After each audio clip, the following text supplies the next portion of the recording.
And hello, Internet. Welcome to the Land Beyond the Mist. This is going to be session 42 for us after a little bit of a break here for the end of tax season. Excited to get back in the chair and DM some more of this game.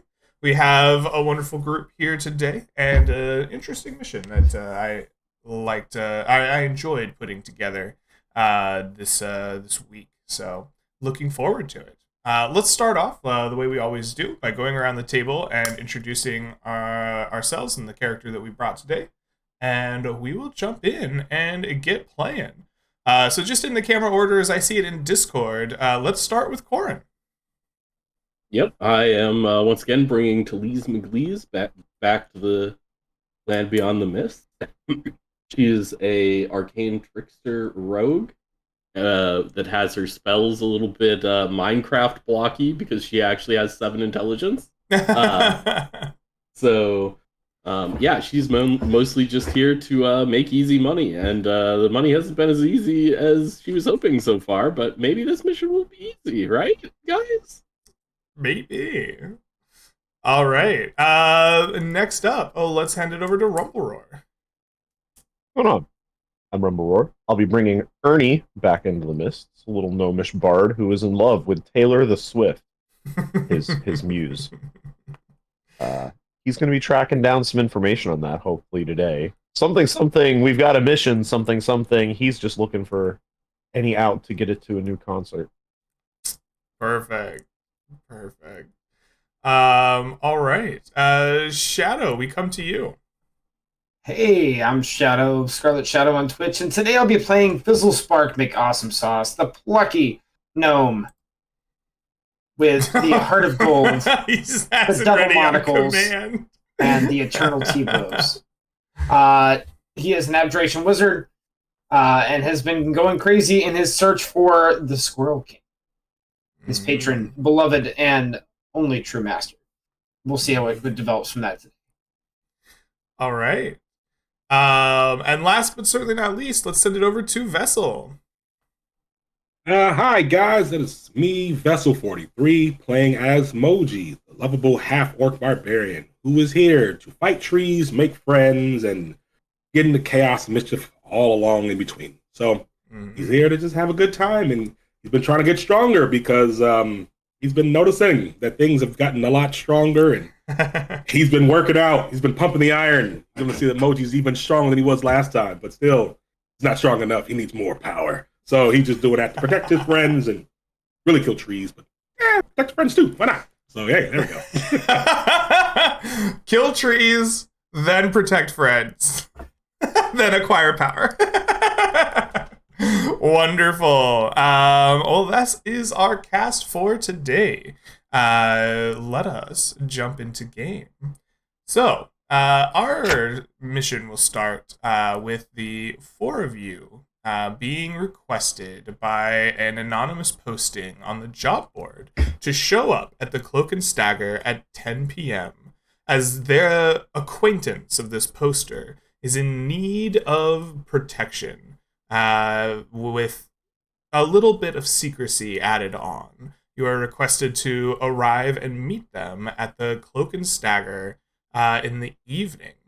After you kind of decipher this message and decide to take it on, you have a day, kind of morning to evening, to put together any preparations that you'd like to make.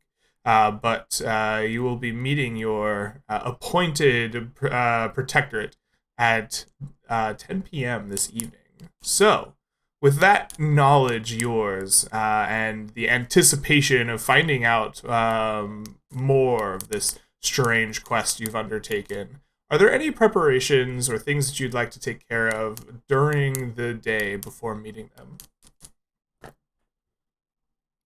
Yes. Several. All right. Several. Excellent. That's what we Would you like to them hear. in alphabetical order? Yes. All right. Since you spoke up first, Rumbleroar, what would you like to do during the day? Is there a tailor in town? Of course there is. Yes. you can. What are you looking for exactly? Are you looking for something special or just your run-of-the-mill tailor? Ernie walks in with the scarecrow mask and the big old head from the giant scarecrow and flops it on the table and says, "Okay, hear me out. This is going to be a custom order. I need you to make me a scarecrow costume with small mask," I hold up. "And then I need that to be a tent with the big dumb head." And I was like, "Can you make it look like teeth and stuff when I walk in and out of it?" I think that'd be super duper cool. The tailor looks in horror at the mask that you've pulled off of a dead scarecrow, and this giant head has still partially stuffed that you've brought into the room. And they look it over and they look to you and they say, "Is your coin good?" As good as anybody else's. I'll have you know this is the strangest request I've ever had. I'll be back with weirder shit. Just this was adventure. Their face pales. They're like, "Oh god, it gets weirder. Oh no." They like hold their head in their hands for a moment. They go, "Oh, okay. Look, the mask we could probably whip up fairly quickly. Bit of trimming, bit of sewing. It'll be scratchy on your face, but we could get that done relatively quick. The tent, that's gonna take some creative tailoring. I think that's gonna have to be about a week or so before that gets completed for you." Oh, wait. Good things come to those who wait. Oh, good. Good. Glad we have a patient gnome among us. The price of this just is a little out of my league. I'll give you a gold piece for the mask. It's not a lot of work. The tent, though, I think that tent's gonna run you 30 gold pieces. Ernie puts 40 down on the table and says, "Sorry, it's so weird. I'll be back." They don't bat an eye at the extra 9 gold. They just scoop it up and they're like, "Good, it'll be done in a week." Do you not want to stay for the mask? Oh, wait. Yeah. Okay. Have you guys ever heard of the band Taylor the Swift? And then that can fade off for the next 12 to 15 minutes. Very good. As that fades away, eventually you will be handed a retailored, canvas sack mask with a scary scarecrow face on it. They've punched out holes in its eyes for you. They've shrunk it down to meet a gnome-sized head, and you can look spooky when you put it on. I take a little... As soon as I see it, I'm like, "Oh my god, it's awesome." Wonderful. All right. Is there anything else that you all want to take care of here before the day gets going? That's my nonsense. Everyone else? Moji's going to the Arcadium Council, and he's going to ask for if they have a periapt poison. Ooh, a periaptive poison. Yeah. Very cool. You make your way into the large tower in the center of the residential district that houses the Arcadium Council. Rosnick smiles to see you all, and as you ask for periaptive poison, remind me, Moji, what your reputation is with the Arcadium Council. It is higher than I'd like, but lower than I'd hope. 68. 68. Ooh. Okay, you're in the money. The periapt is a rare item, but the dice say they do in fact have one in stock. It seems some adventurer has come back from the mists and sold them this periapt of proof against poison. Yes, it is a silver chain with a brilliant cut black gem pendant. You are immune to the poison condition and have immunity to poison damage while you wear it. It is a bit pricier than their normal magics that they have here. Greg looks for his notes on prices. A rare magic item like this is going to run you 200 gold pieces.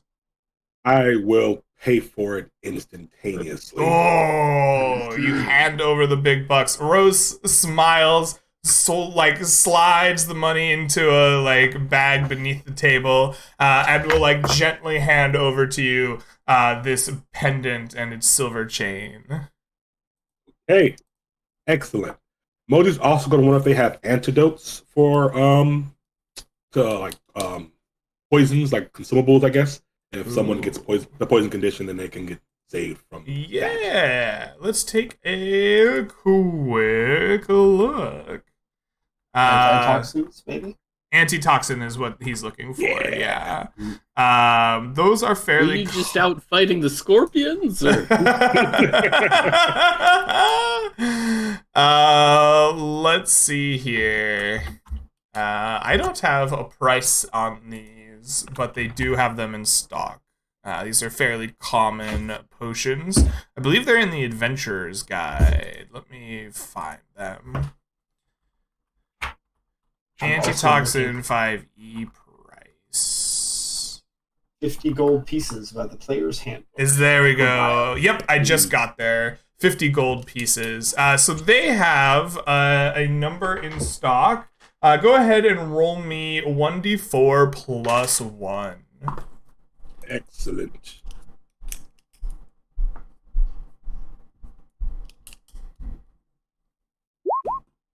Four. They have 4 such antitoxins available. They will be 50 gold pieces each. Moji will ask his party how many you think we need, just in case. Random snakes, dudes with poison, missions seem scary, whisper, just in case someone's attacking the person we want to figure this out. I think 2 might be good, but I'm okay with 1. What are you guys okay with? I have money, but I need to spend it other places. Spark will say something that's poisonous is biting me, then, well, the problem is already there. True. If I get hit, I'm probably dead. I'll get 1 just in case for the boys. So 1 antitoxin. Antitoxin, yeah, is the name of the potion. When you consume it, you get an advantage against poison saves. Okay. Cool. All right. And I think that's it for me. How much was the antitoxin? 50? 50 gold pieces, yeah. All right. So for me, it's 45. Excellent. Yes, with the discount. Nice.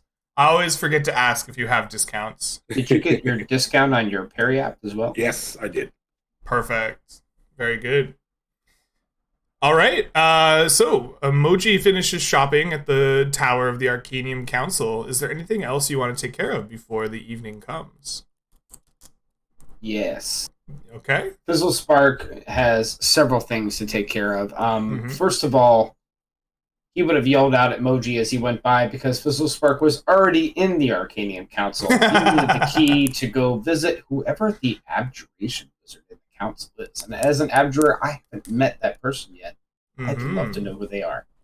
The representative of abjuration in the council is High Wizard Stauffer. I can pronounce words. High Wizard Stauffer is a half-elf with a flowing green sequined robe. It's very ostentatious and flashy, and they have a number of trinkets and baubles, either pinned to their robe or worn around the neck, clasped on the robe's long flowing sleeves to keep them together. They look like they are a walking glittering just trinket amassed model of some kind as they make their way through the tower. Nyx Rose acknowledges your contributions to the Arcanium Council and will give you a afternoon meeting with the High Wizard. You find them kind of in the midst of tinkering with their ostentatious dress, with yet another little bauble a little crystalline sphere and some gold links and arcane appliances are in their hands as you enter their study.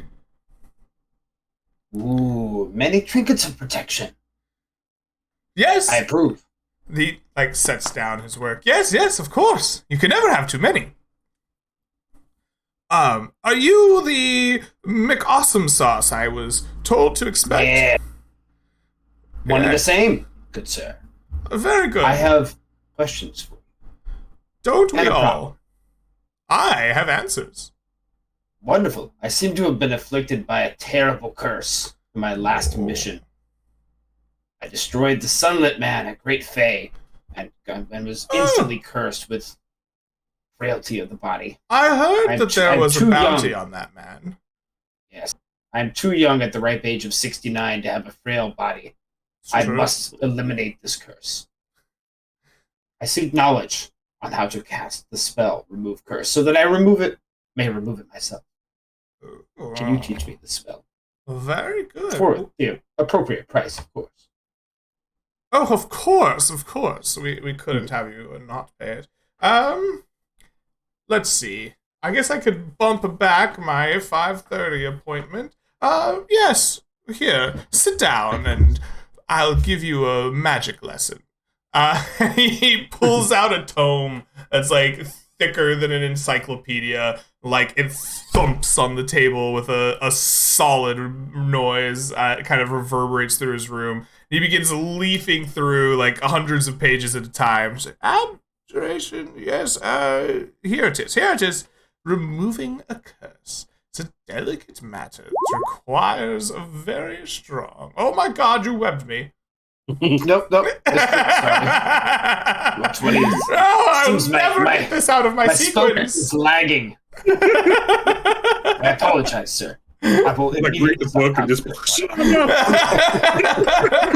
You guys made me ink. He begins giving you this lesson of remove curse.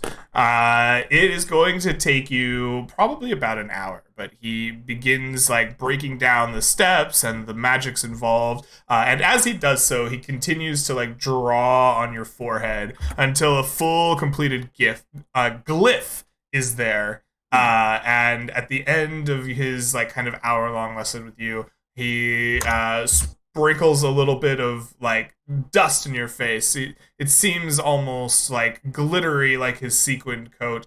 He utters a magic incantation, and you can feel this glyph work its way inside of your brain. And at the end of it, you have understood the arcane magics of Remove Curse.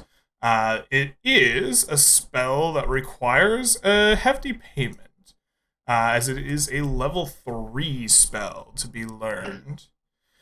This price says to me that it will cost you 300 gold pieces. All right. I also have a 10% discount with the Arcanium You Council. do indeed. So 270. Perfect. All right. I've marked it off. All and right. then I will immediately, upon learning the spell, try to cast it upon myself to remove the curse of the Sunlit Man. All right. Let me read through Remove Curse really quick. I think there might be a contested roll involved here. If it's Dispel Magic. Dead men can't contest, Greg. Rules is written. Here, Nope.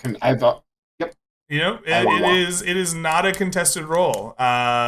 So go ahead. You cast the spell. You feel a pressure that had been pushing down on your body this entire time since you fought the Sunlit Man kind of bend and break, and you are released from it. You feel your hit points returning to you. You feel healthier than you have for the time between the fight and now, as the spell does its job and ends the curse of the Sunlit Man.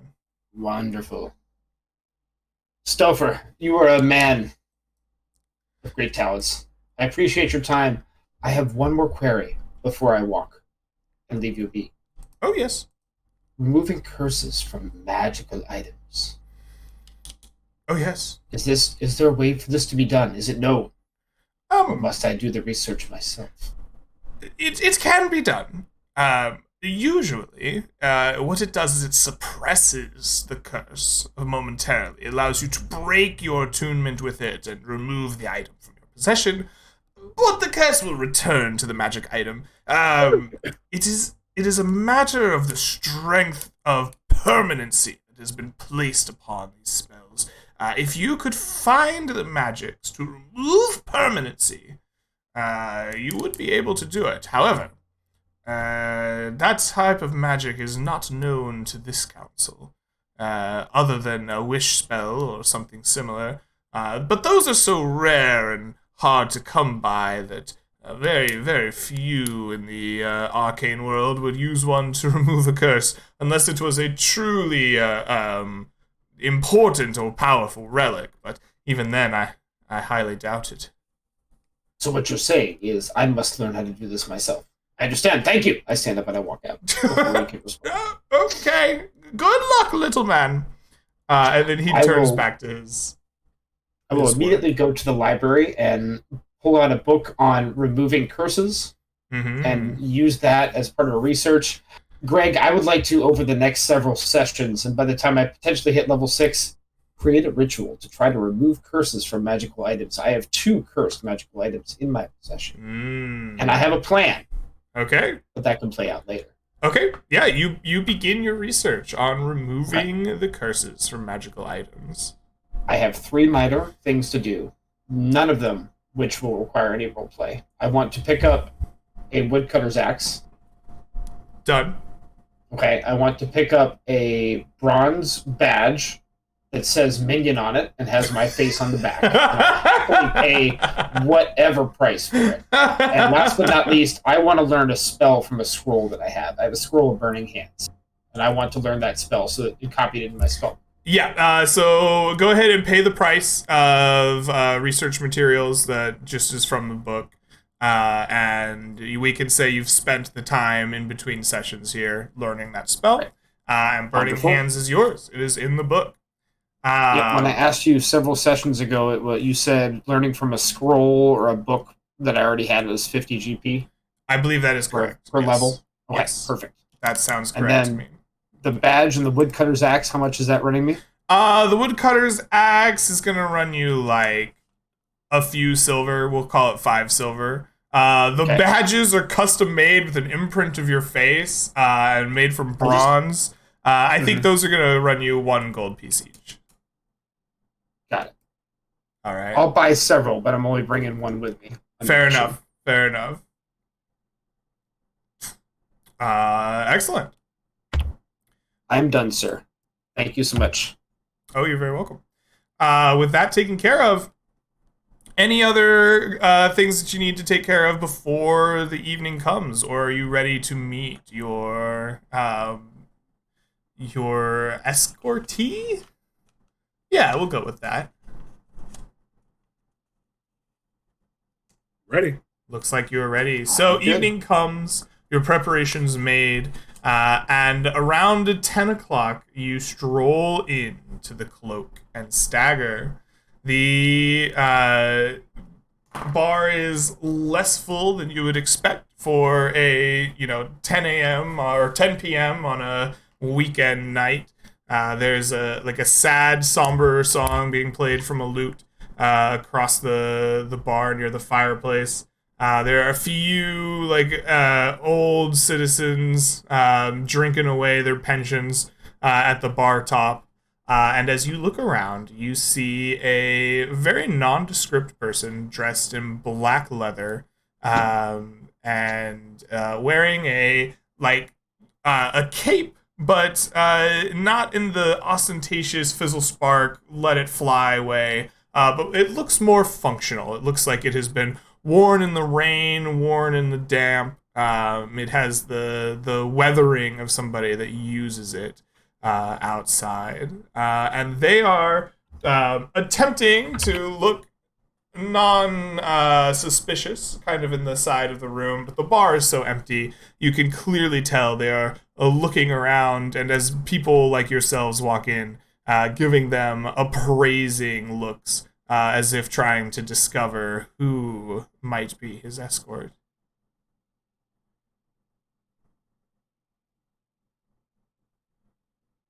I think Fizzle Spark is just kind of standing off in the corner a little bit, looking over towards Talise, waiting for her to make the action, and maybe catching a side eye to this other gnome that he hasn't seen before, trying to measure him up a little bit. Yeah, I Okay. think Talise also isn't just instantly making the first move out there and is trying to get spend a little while studying this person, measuring them up. Yeah, you spend some time measuring them up.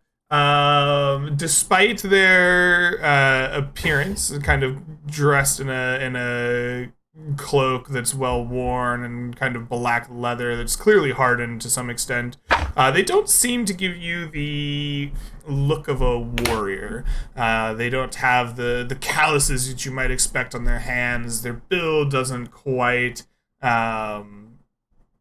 fill out the way that you have seen from truly strong men, especially humans like him. He has a very nondescript face. There's very little about him that stands out other than the way he is dressed. He seems almost perfectly capable, if he wanted to, of just blending in with any crowd and slipping away.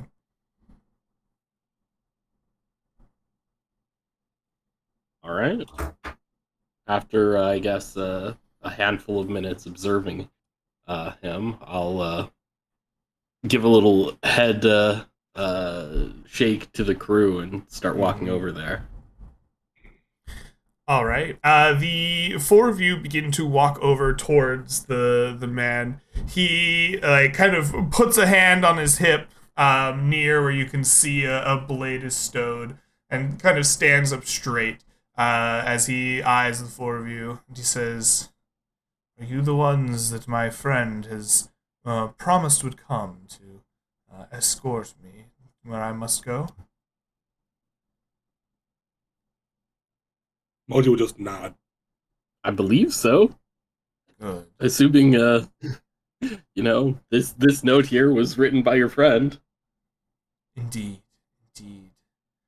I am sorry that it required such roundabout methodology, but in my line of work, you cannot be too careful. Should we have met sooner, or the known associates that I have courted you directly, I'm sure that you would have been marked and followed. But now, we are ready to go. I need protection on our way to Shallow Rest. We shall arrive there as swiftly as possible, and upon arriving at Shallow Rest, you will be rewarded your gold pieces handsomely, I might add. I don't feel a need for much in the way of introductions. Should you need to, you may call me Fern. Fern. Indeed. Like Fern Gully or just Fern? It's like a frond or a small plant. Sure. It is the name that I use in the field. We're going to the field. Let's go. Indeed. Moji, just head out. When do we leave, Fern? Immediately would be best. I think Moji's already gone. Moji walks out the door and Fern throws up the hood of his cape and he's going to walk out of the bar with behind Moji, kind of beckoning you to follow. Wonderful. Talise, did you secure a ship passage or grab rations on the way? What? That's not my job. All right, we're gonna have to get food. As I'm walking out of the tavern or wherever we're meeting, I'm gonna sneak a peek back behind me and quickly, activate. Well, no, I'm not gonna activate my cape. I'm gonna sneak a peek behind me as other people are distracted and see if there are any sets of eyes following us out. Absolutely. Go ahead and give me a perception or wisdom check here. I'm on it. Once again, my spellbook character sheet is lagging. Give me a moment. There we go. 13.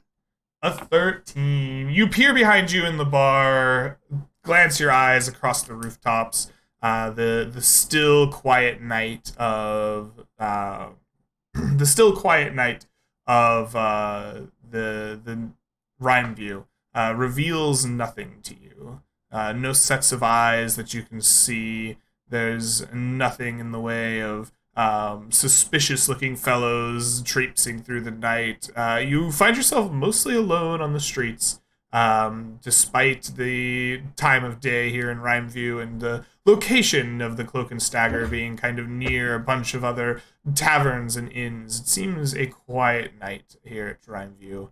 And you hear nothing but the clacking of boots and footsteps against the cobbled roads beneath your companions' feet. Wonderful. Then we're off. All right. The Shallow rest. Yes, the one and only Fern will beckon you out amongst the roads, away from the eastern side of the city, as you begin to walk through the forest and surrounding areas, winding across the road to Timbervale. He says, "While this is suspicious, it is the fastest way. We must make our way quickly before we are found."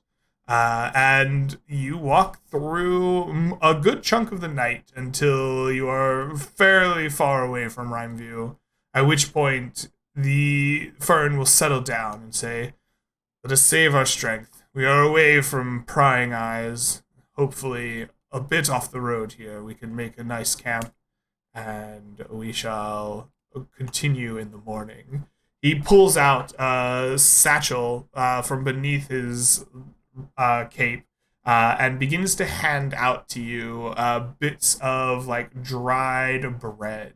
At first, it looks unappetizing and pretty gross, but as you eat it, you feel your strength restored to you rapidly, and you feel like much healthier and more vibrant than you did just before. It takes only a single bit of the bread. He doesn't even give you a full loaf, really. But as you feast upon this dried, kind of tasteless substance, you do feel your energy returning.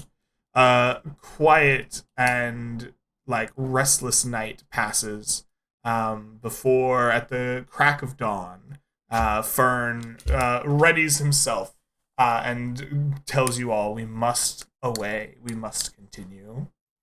As you make your way through the road the next day, it is surprisingly quiet. Again, there are very few in the way of wagons kind of coming into the city of Rhymeview.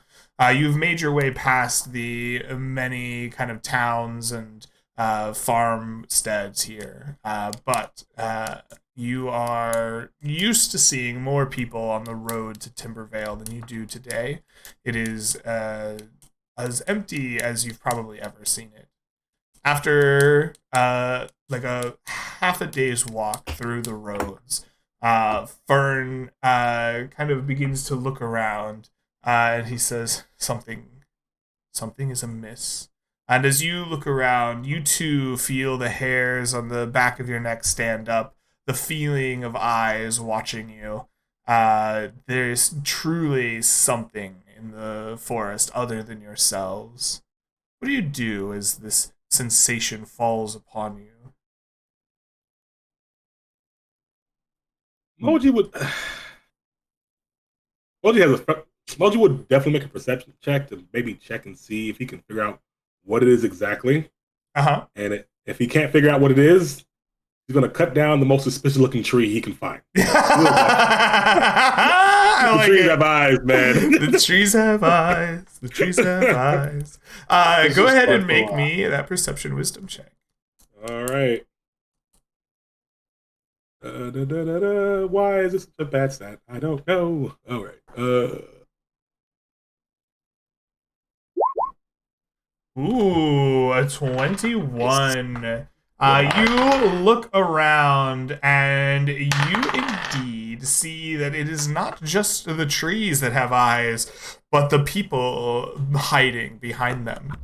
You look around you and you spot 6 shapes wearing like the green and mottled browns of a scout, blending into the best that they can to the forest around them. In fact, you probably wouldn't have noticed them at all, except that like a gust of wind blew like the foliage around, and these like leathers that they wear, their camouflage, didn't move with it, and you managed to pick out a number of these shapes and hiding in the woods around you. It seems to you that there are exactly 1, 2, 3, 4, 5, 6 people, and they are hiding roughly in this formation here.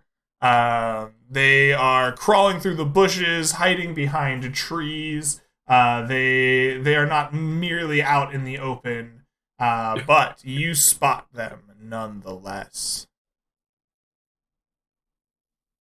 Does it look like they know that we know, like that I saw them, or does it look like I'm just looking around right now? At the moment, they seem like they are waiting. They do not point in your direction or give any reaction. It seems that they're waiting for something. Okay. Well, Moji will talk to his party, whispering very softly, like, guys, Moji sees many men, and he'll do like, there's not clocks, right? So I can't say 12 o'clock, 7 o'clock, whatever. I want to, I'll just like nod to a certain tree, like this tree over here, by that bush down there, this little rock over there. And I'll like try to point out the locations, like without being super obvious. Just like talking to him like casually, like leaning on his axe, like nothing's going on. And then he's going to be like, you stay with him. Moji go too far this one. And he will instantly go large. Activating the ring of Gigantes and run towards the nearest person. All right, Moji, you activate your ring of Gigantes. You grow to incredible size. The magic spell of mage armor goes off for Fizzle Spark. And as you begin to rush towards the nearest of these enemies, they like roll out of their cover, draw their bows, and let us roll some initiative.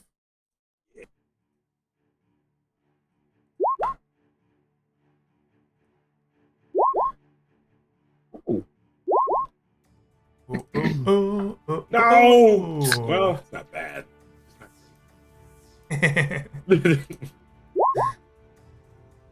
Yep. Alrighty, is that everybody in? Just passes I them, believe though. it is. All right, the first to react as Moji grows and turns to sprint towards these enemies. Oh, Moji, you're not in here. Let's add you. Adding Moji. Moji is a 12.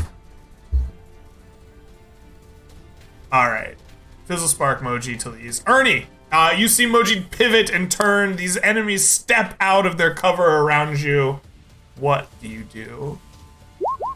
Chop! As Moji gains Bardic Inspiration through a bonus action. Excellent. He pointed that he's headed... Sorry, I didn't see where you started. Where's my pointer, Doodle? I think he was charging to the south. No, that's moving. Hold up. You're going this way? And you would have pointed out that there's stuff here? Yeah, I would have pointed them out, yeah, for you guys. Okay. And I will... Yep. Cast Fairy Fire. I'm centering it. If he pointed out, there's one, like, right here. Yeah. I'm trying to nail, you know. All right, that sounds great. We shall make some dexterity saving throws as hues of violet and pink spray out from your hands, attempting to cover these individuals in sparkling lights. The first one will save successfully against your spell. The second one in the lineup will fail. They are covered in sparkling hues of light. And the third one will succeed against your spell. So only one comes away enshrined in your dazzling lights.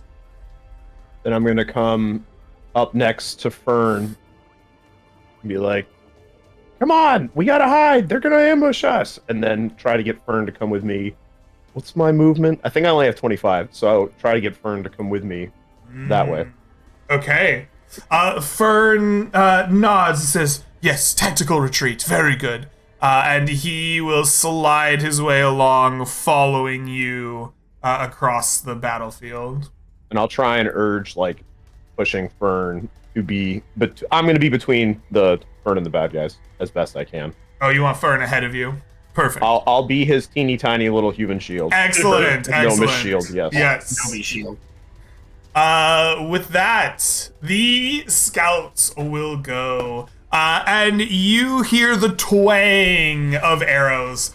Pump, pump, pump, pump, pump, pump, pump. None of them attack you. In fact, all 6 of the sets of arrows make their way towards Fern. No. I will say... I will say that 3 of the shots make their way towards the little bodyguard. Nice. So Good job, buddy. Don't die. I did it. Let's get these out of the way. The first attack is a 15 against Erner. Will that hit you? Yep. All right, please take from me 10 points of piercing damage. The second attack against you is an 11. I doubt that hits you. Correct. And the final longbow going your way critically misses. It like bounces off Moji's axe and like deflects out into the open field. We're hurt. The back 3 attacks will all go directly towards your target, though. The first critically hits him for 12 points of damage, not 17. I can math. The second longbow arcs right over your head, Erner, and lands with a 20, dealing an additional 8 points of piercing damage. And the final shot is not initiative. Oops.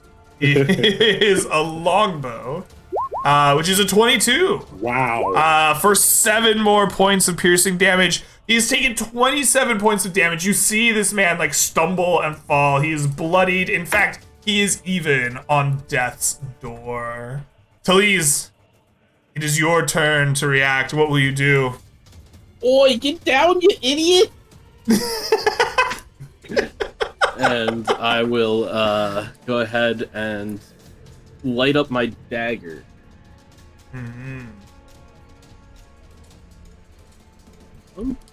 And then I will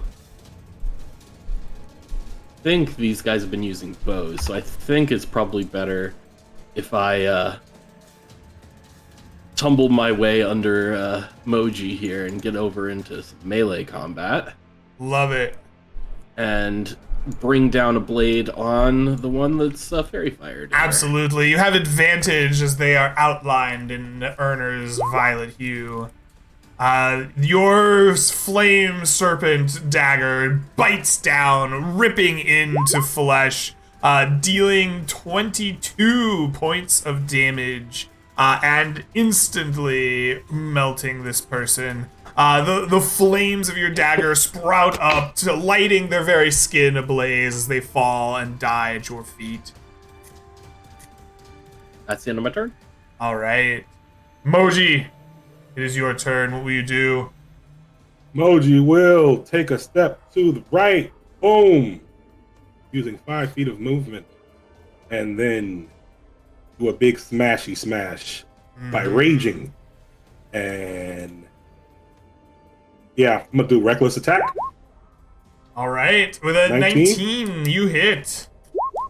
Or 29? Oh, easily decapitating this scout in one fell swoop. Their head goes flying into the trees behind them, and they fall at your feet, dead. Moving. Another 5 feet of movement. I'm going to attack again. Still reckless, so we're still at advantage. Absolutely. For 24. 24 points of damage. Again, it's a double header. You take another one clean off as the scout falls and dies at your feet. Is this difficult terrain, or can I walk like around this tree over to here? I think you can walk under the tree. You might bump your head into some branches now that you're giant sized, but you can still get through it.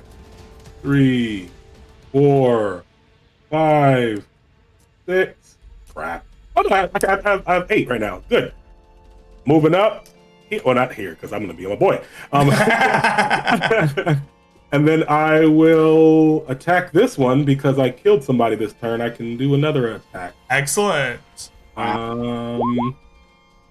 Ooh, but with a 12, your mighty axe, like you think you have room to swing it, but like the trunk of the tree is too close to you. Your like backswing hits the trunk. You have to yank your axe out. By the time it rushes through, the scout is able to duck, dip, dive, and dodge Can the he way bardic out. inspiration that, or?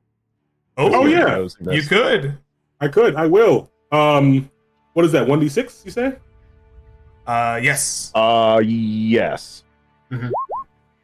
15? That is a 15, and instead of this miss, you yank the axe out of the tree. Hearing the words of the charge, you thrust the axe down and like strike this scout in front of you. Oh. And you know what the funny thing is? I was not rolling at like my actual damage right now because I didn't do 2d12. It's a 1d12. These are But anywho, I'm gonna hit him. 35. Oh, he evaporates into a pink mist in front of you. So You hear from 30 feet away Ernie go, "Nice shot!" So that was 7. I will move up one more, and end my turn there. All right. Wonderful. Fizzle Spark, it comes to you. What will you do? You will see Fizzle Spark begin casting a spell as rainbow-colored light glitters around his hands as he spins them around. And in a 30-foot cube, which I'm going to try to draw right here. 2, 3, 4, 5. There we go. Right there. And a 30-foot cube right there. That's a terrible color, but you can see it anyway. Fizzle Spark will cast Hypnotic Pattern. Ooh, very fun. As tons of small fizzle sparks start spinning in a circle around. And he yells, "Look at me, stare into my eyes!" They need to make me a wisdom saving throw, DC 14. All right, the first elf is entranced by the spinning fizzle sparks, unable to look away, as is the second. They are both just stunned by fizzle spark. And Fizzle Spark will yell out, "Take them alive!" Or at least one of them. All right. At the end of the round, the bushes next to this man and Ernie come alive as there steps out from between them a completely dark black shrouded assassin. Their clothes as dark as midnight, their skin the like purple hue of one that has lived beneath ground and calls themselves elf. He pulls out a twin set of daggers and will thrust them verily into your target's body. Let me find our mans here.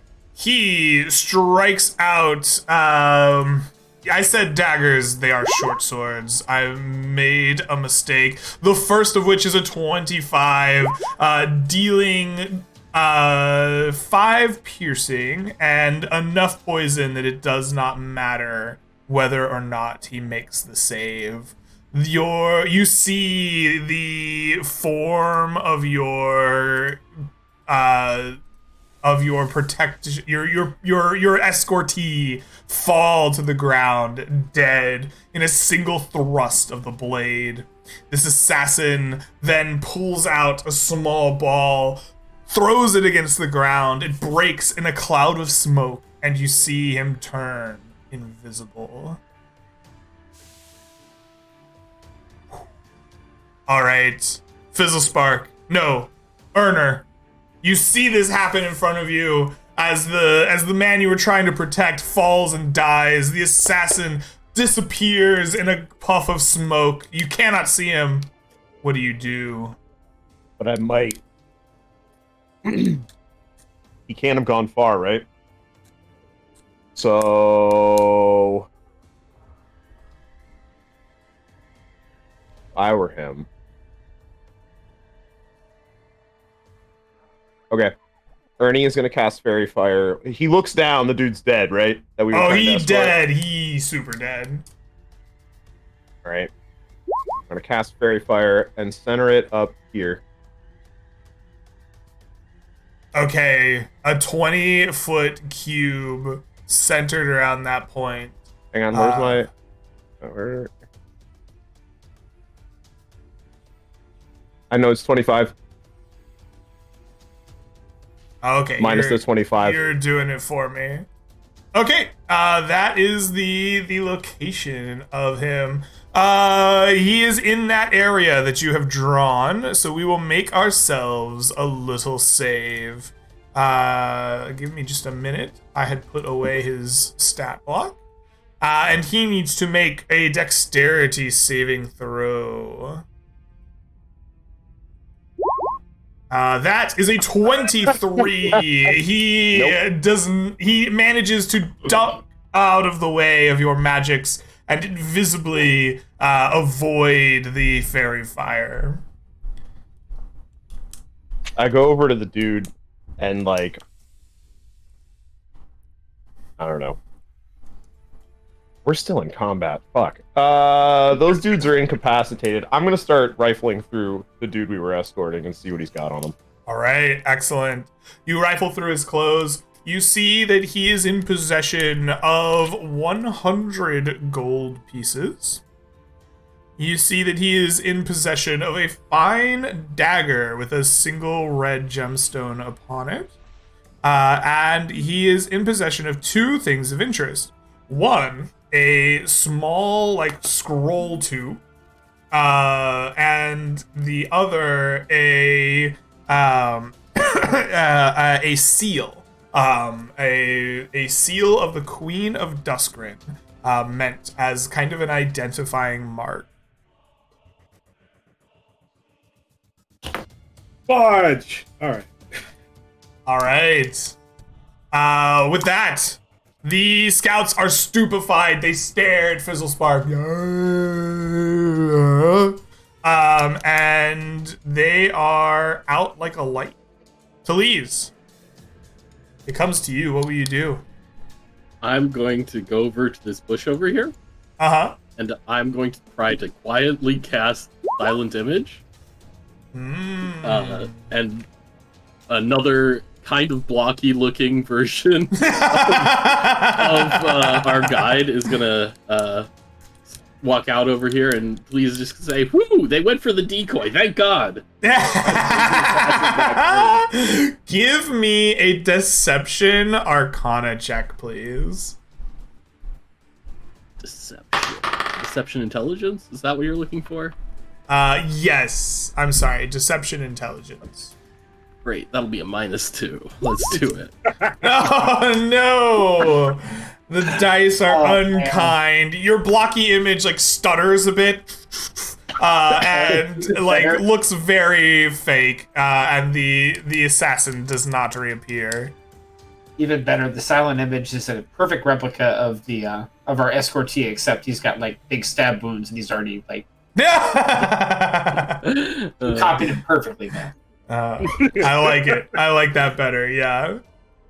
Moji, it is your turn. What will you do? Moji's gonna walk up and I guess non-lethally, because I was told to not do things non-lethally. You can kill one of them. Just save one so we can talk to him. Well, this one's dead, so there's that. Oh, that one turns into a big mist that is still stupefied somehow. Yep. And then this one is going to also get the smack attack of whack. Use the other end of the axe, damn it. I'll use the non-killing side of the axe. I don't know where that is. You smack him with the flat of the axe. Yeah. Yes. And he's out. He is out like a light. Just zonked like you wouldn't believe. Blap. This is right? My math is correct. 2d12 plus 6 plus strength plus 13. Yeah, that's right. Okay. That's a lot. Anywho. When you put a static much plus 10 from the great weapon, it adds up really fast. It does. It truly does. With the rest of his movement, that was 1, 2, 3. So 4, 5, 6, 7. He's gonna try to.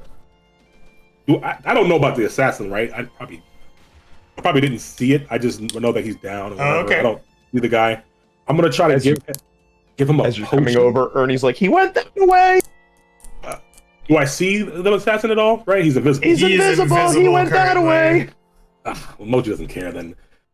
He's gonna start taking out his potion of poison and his potion of healing, and trying to administer it somehow at some point to this guy to try to get him back up.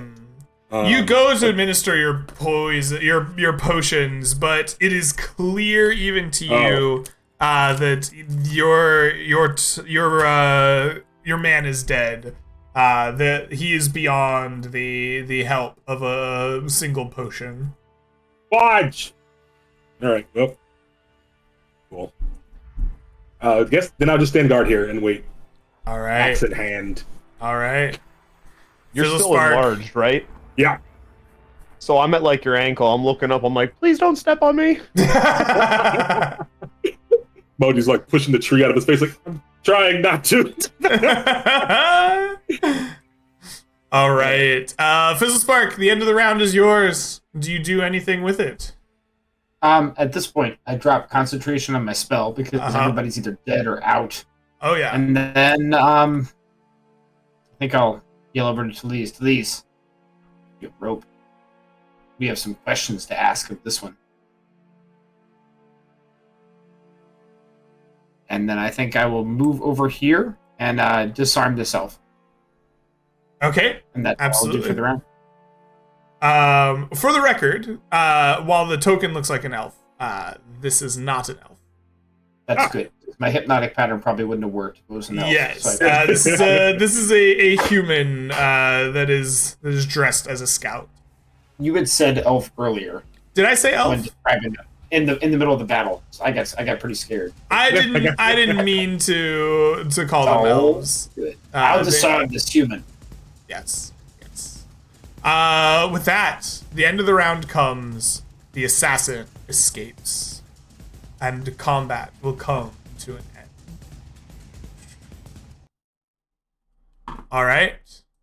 You disarm the scout. The scout is carrying a longbow, a number of arrows in a quiver, and a simple short sword. They are dressed in leather armor, and they are largely unmarked, except for an insignia of a minor lord. I don't know if you have seen it before or not. Go ahead and give me a history intelligence check there as you observe the seal. Certainly. This is something I'm somewhat good at. Excellent. Nope. Oh, yep. Actually, I'm proficient in it. Boom. That is a Ooh. 12. That is a 12. You probably have not seen this particular seal before, but is something tugs at your memory. You think that this is a seal of shallow rest, although it is a minor one that perhaps you've only seen in passing.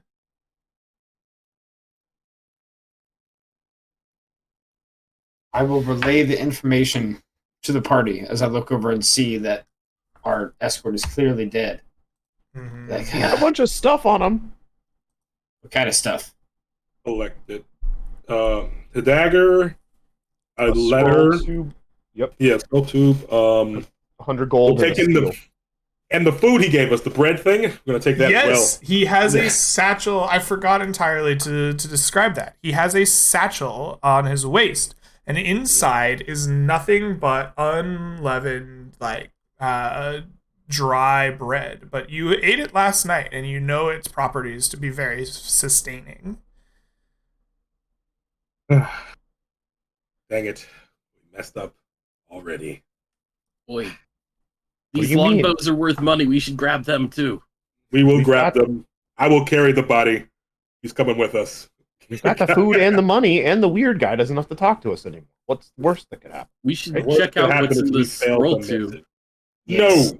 Wait, is it like a sealed one, or is it like It Do is. we It know- is sealed with wax, and the seal of the Queen of Shallow Rest, Queen Yeah. Duskgrin. Moji will instantaneously be like, no, we're not opening this. We're not doing this. Moji, here, take this. I hand him the woodcutter's axe.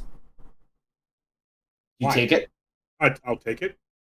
I then immediately cast a spell at this tree right behind you. I'm going to cast Minor Illusion. And I'm going to cast a spell to make the tree look like it has eyes, a mouth that's sticking its tongue out at you, and one of the branches curled with like the middle finger up. Like, Moji, that tree! All right. What do I need to roll here? Up and down! You don't have to roll. You have are to in charge of your But I'm character giving you here. a chance to chop down a tree on Earth Day. But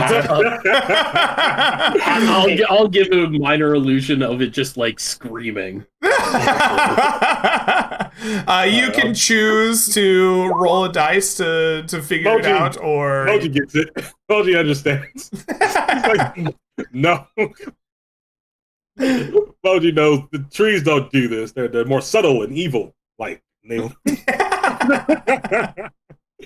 So, but he'll for sure put the. I guess he'll put the scroll on him. He'll hand the dagger to anyone else who wants it. I'm guessing either to Lee's. Well, actually, all three you guys can use it.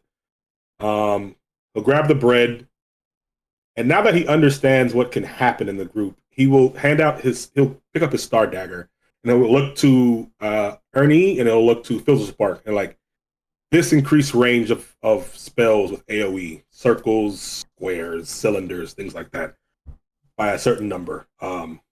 Maybe one of you should take this for now. This looks dangerous. And he'll see which one of you guys wants it. Roll it. D20, both of you. I mean, I'll roll Okay. a d20, but I think Ernie should take it. I will plead with you. Moji, I believe we need to open the scroll. No, we must deliver to Queen. No, Moji knows this.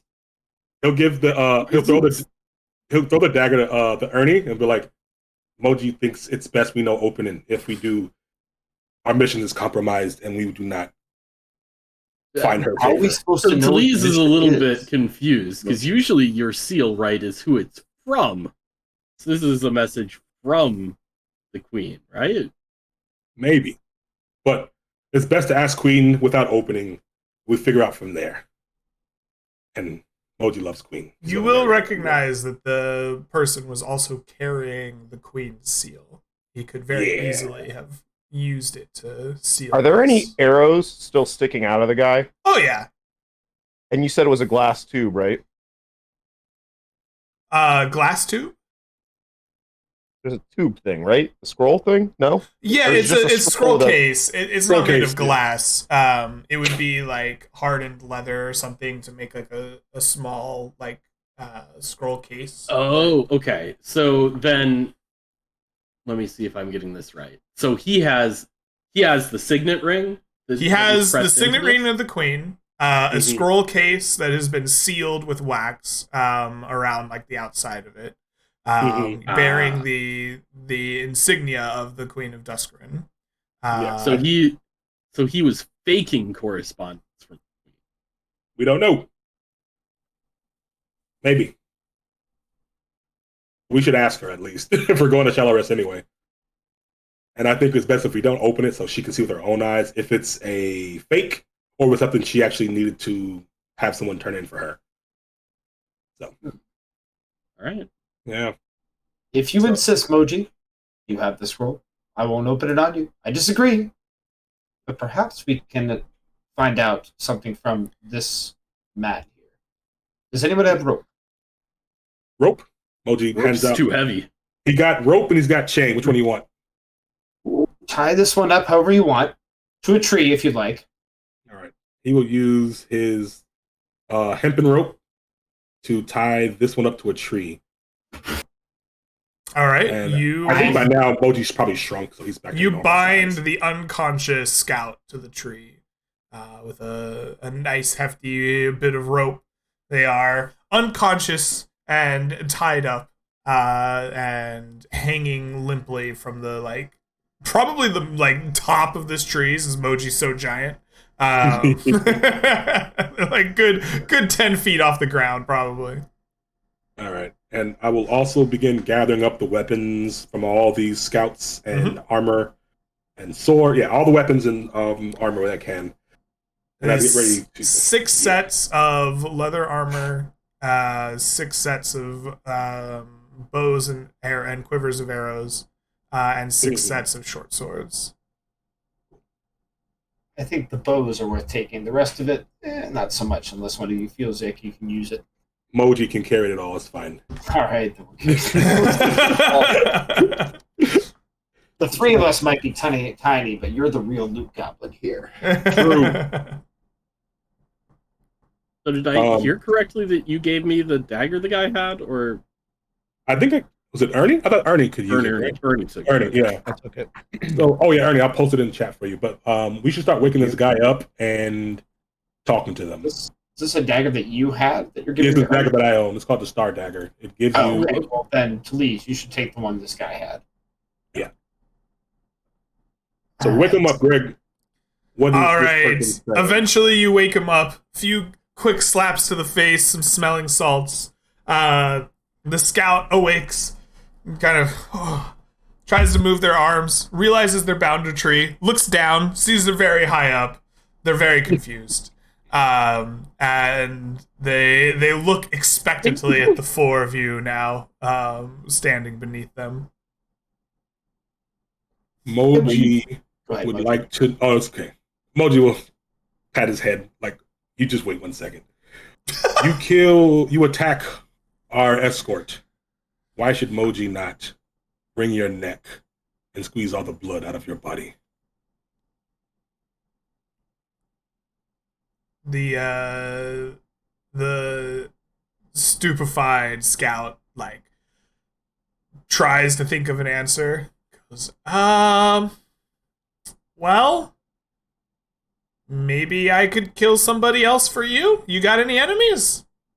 I'm good. Moji killed all his enemies. Oh, Moji does not need help. okay. Tell me why. Do you need information on somebody? I'm pretty silent. I need information on why you attack him and who was invisible black elf that left. Okay. We attacked him because it's our job. And that is the master assassin. His name is... Well, you know what? He never gave me his actual name. His code name is Mr. Dark. But I don't think that's his real name. Moji does not either. All right. You guys take care of this. If he does not cooperate, we kill. If he cooperates, we let go, I guess. Killing I don't seems know. bad. Let's not do that. You tried to kill, so. I mean, I got paid for it. Are you getting Why paid to did they kill hire me? Why did they want him dead? A bad guy? I don't Then know. who's the good guy? Me, of course. Who hired you? Oh, can't say that. That'd be breaching professional conduct. I'm Answers going the to question. shoot the peg leg up at the branch, throw myself up to him, and just say, "Who hired you?" Answers the question, Give or me it gets an the hose. intimidation check. At advantage for extra Batman lulls. Oh, a 17. He is scared to death. And he spills the beans. He says, well, okay. It was Lord Ta'ir. Here. Would Moji know about this? Because he's kind of invested in Shallow Rest a little bit. Give me a history intelligence check. Yeah, I totally am really good at these guys. No idea. History intelligente, they say. Yeah. That is an 11.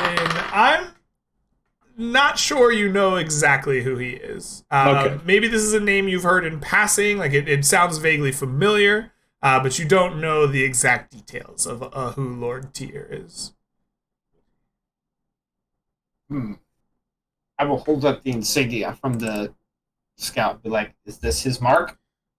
Uh-huh.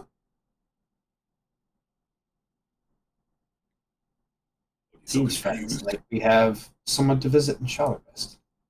Yes. We should go to Queen first. I feel like she's better authority on all these things.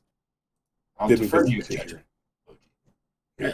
Talise will just be like, you broke professional integrity, and then just slip. It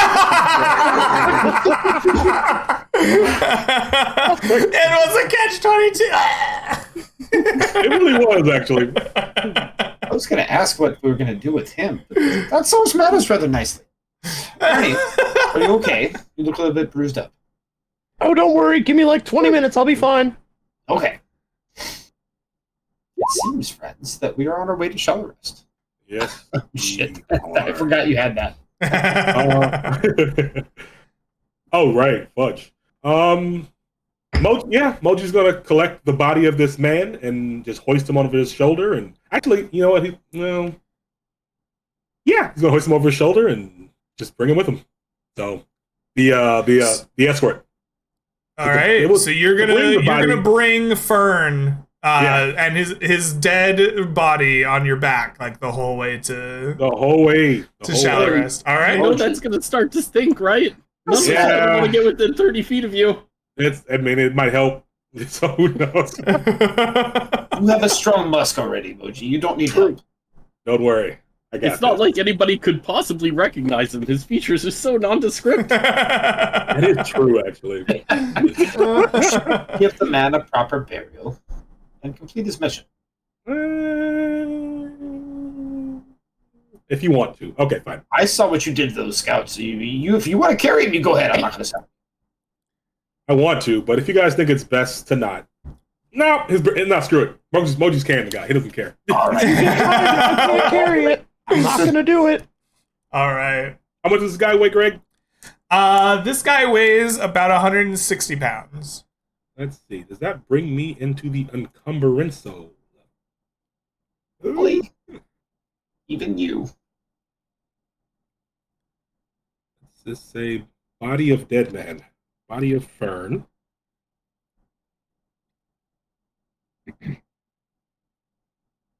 I'm good. Listen. Okay, we're good. Just Stop to make carrying sure so we've got much. everything. I need you to carry this bedroll for me too. To make sure we've got Put it everything on me. taken care of. Moji, did you also add the 100 gold from what's his face, Fern? No, Or you no? got that. You take it. I have that. I now have that. Okay. All right. All right. Talise, you ended up with the dagger with the gem in it, right? Yep. And Moji's got the scroll, the ring, and the bread, right?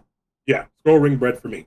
All right, we're good. I gave you my star dagger, and you should have those stats. It is on my character sheet now. All yes. right. Cool. So the party is ready to embark. Are you walking your way to Shallow Rest from here? I assume that is the plan from what I heard?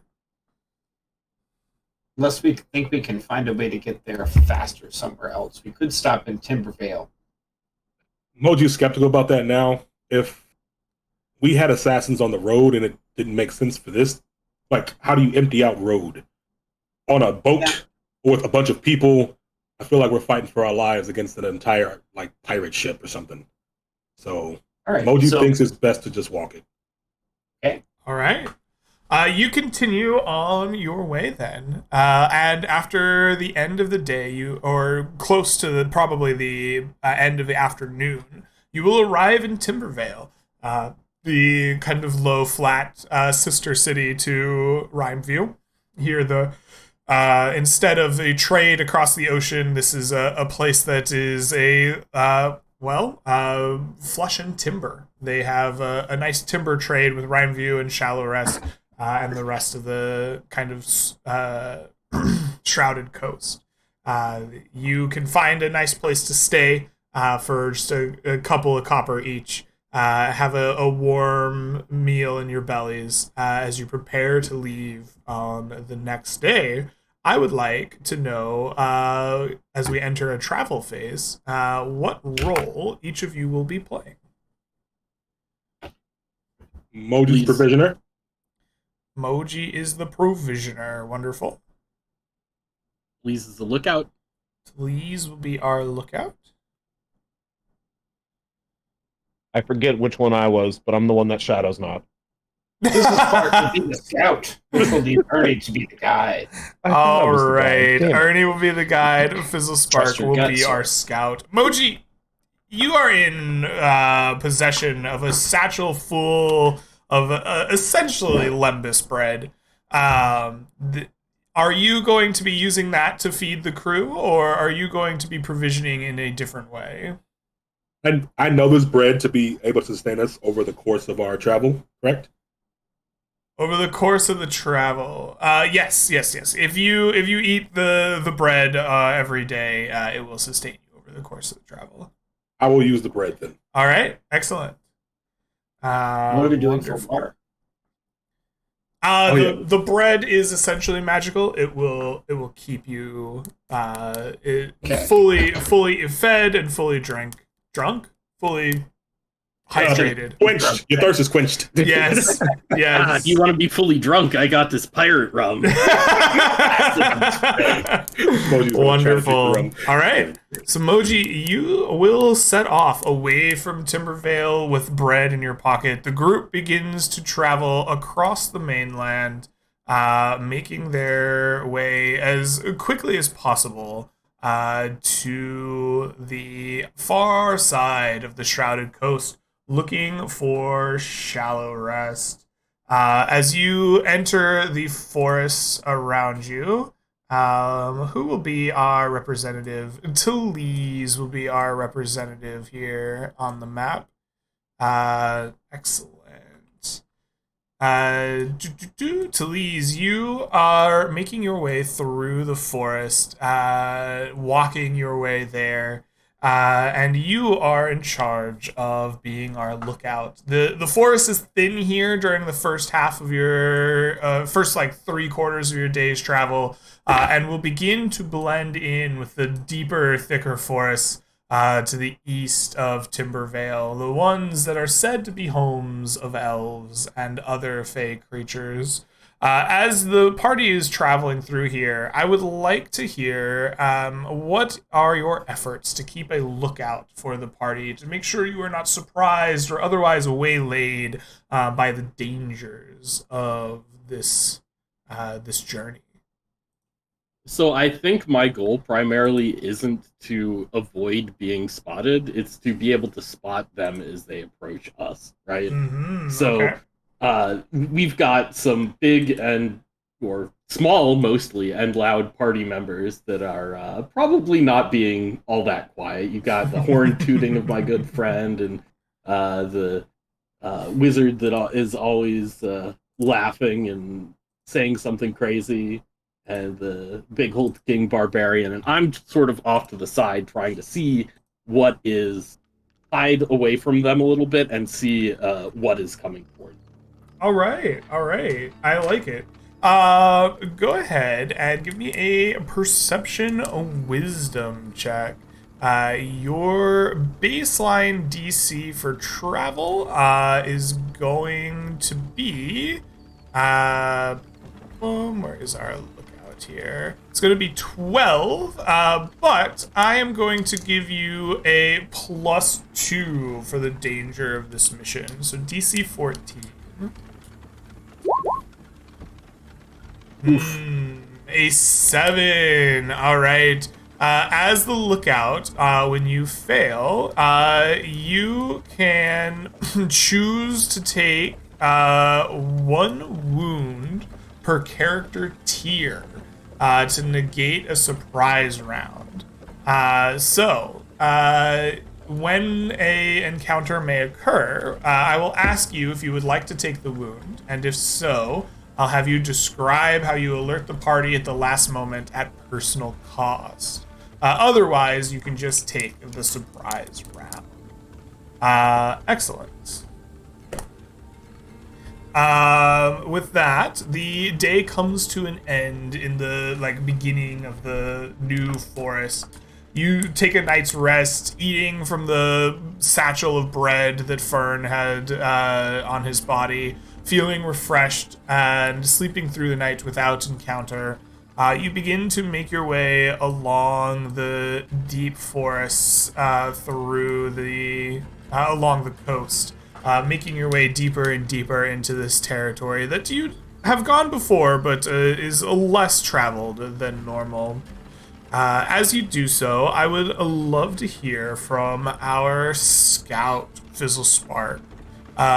Please describe to me your efforts to scout out this terrain and keep your party from being lost, stuck, or otherwise not waylaid, lost or stuck or otherwise distracted or slowed down on this journey.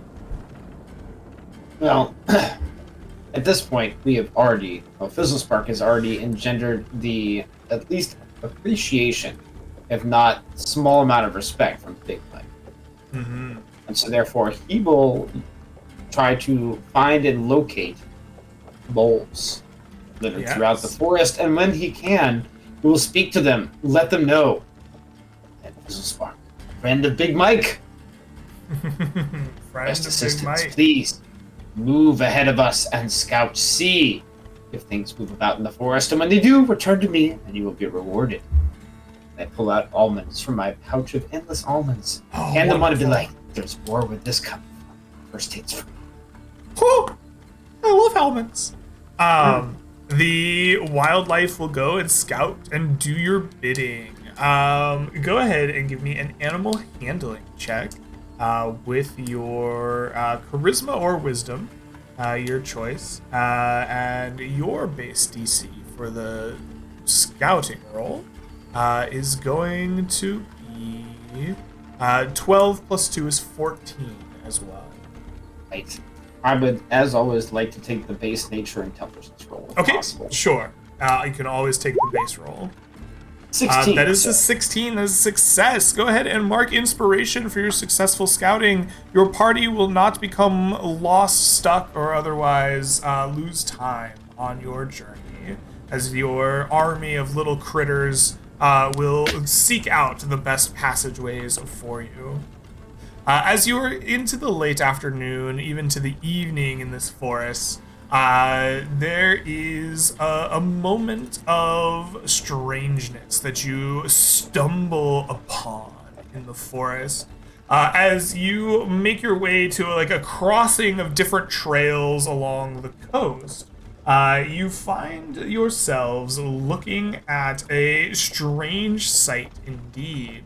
In front of you is a drider, a half woman, half spider figure, spinning webs of various colors through the trees. They seem to not even be aware of your presence as you begin approaching this trail. But as you get closer and closer, you see human-like figures in the webs, cocooned together in a spiral. What do you do? What do you make of this situation as you approach it and are otherwise unnoticed at the moment? Quick question. Do we know that Driders are evil, or... I don't know if you know that Driders are evil. They come from the Underdark, there's no Underdark in this world. They come from deep below the ground in caves and systems like that. They tend to have a fearsome reputation as kind of the darker fae. They did help your your friend, the battle master, at one point. But in general, I think they have a worse reputation than a good one. And we catch her unawares? She is currently spinning her webs around and around these human-like figures. I want to intervene. Moji, like, Yes. Moji kind of wants to stop this. Oh, you agree? Yes, Moji, we intervene. Okay. We save them, those humans in the webs. And then we Oh, see you mean intervene, not like fireball. Oh, We could burn the webs and kill the people. We should be What careful. is?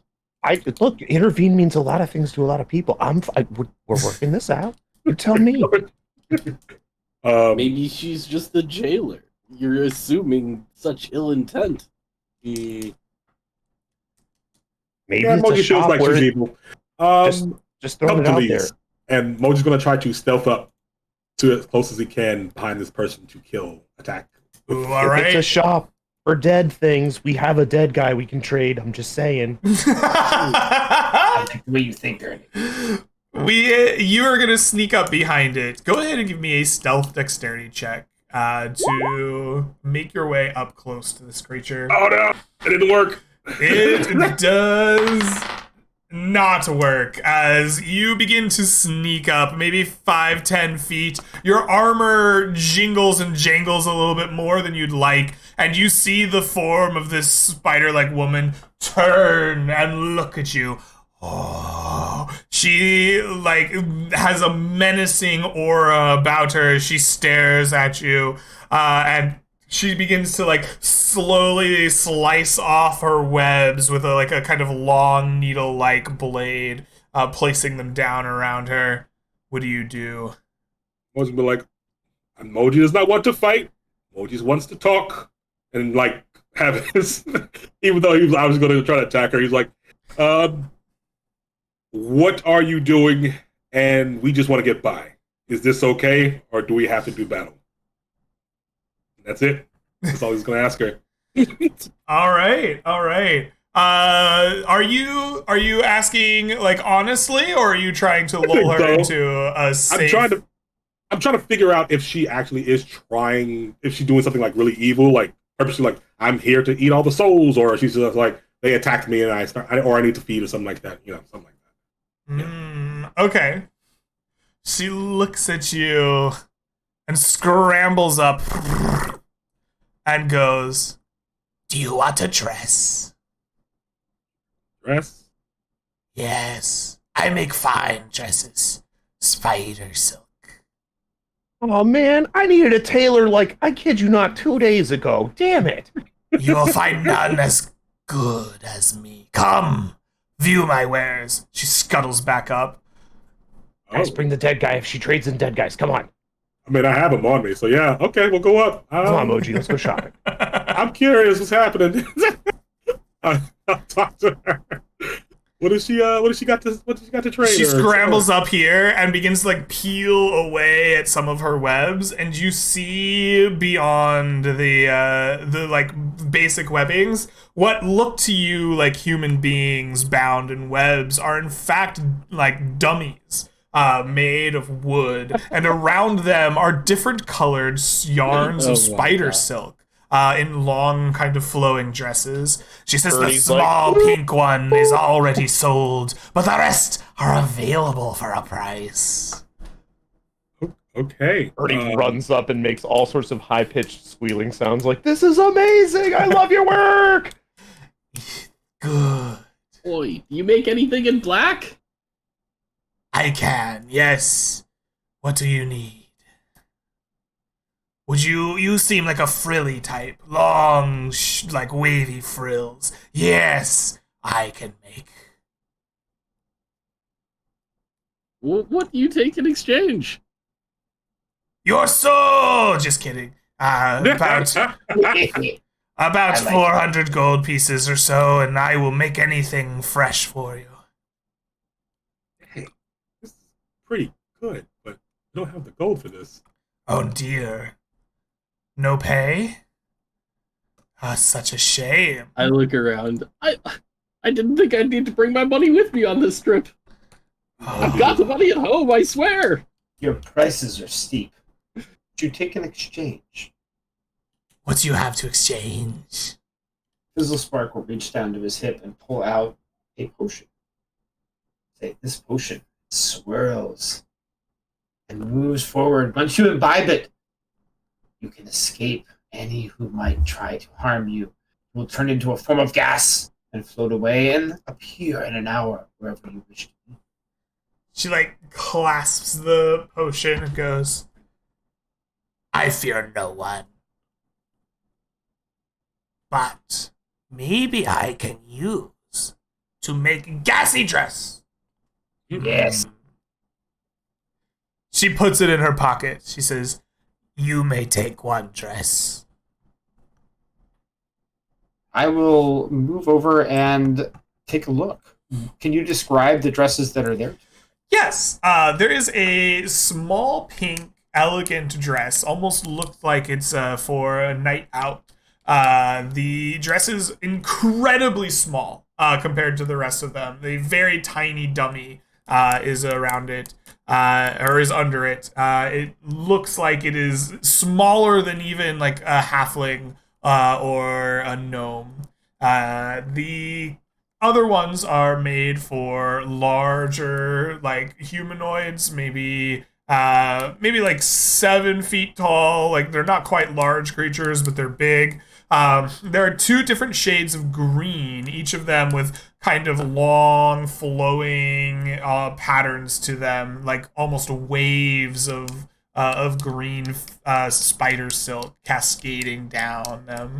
And the last is a yellow dress, as like brilliant as a sunlit sky, right?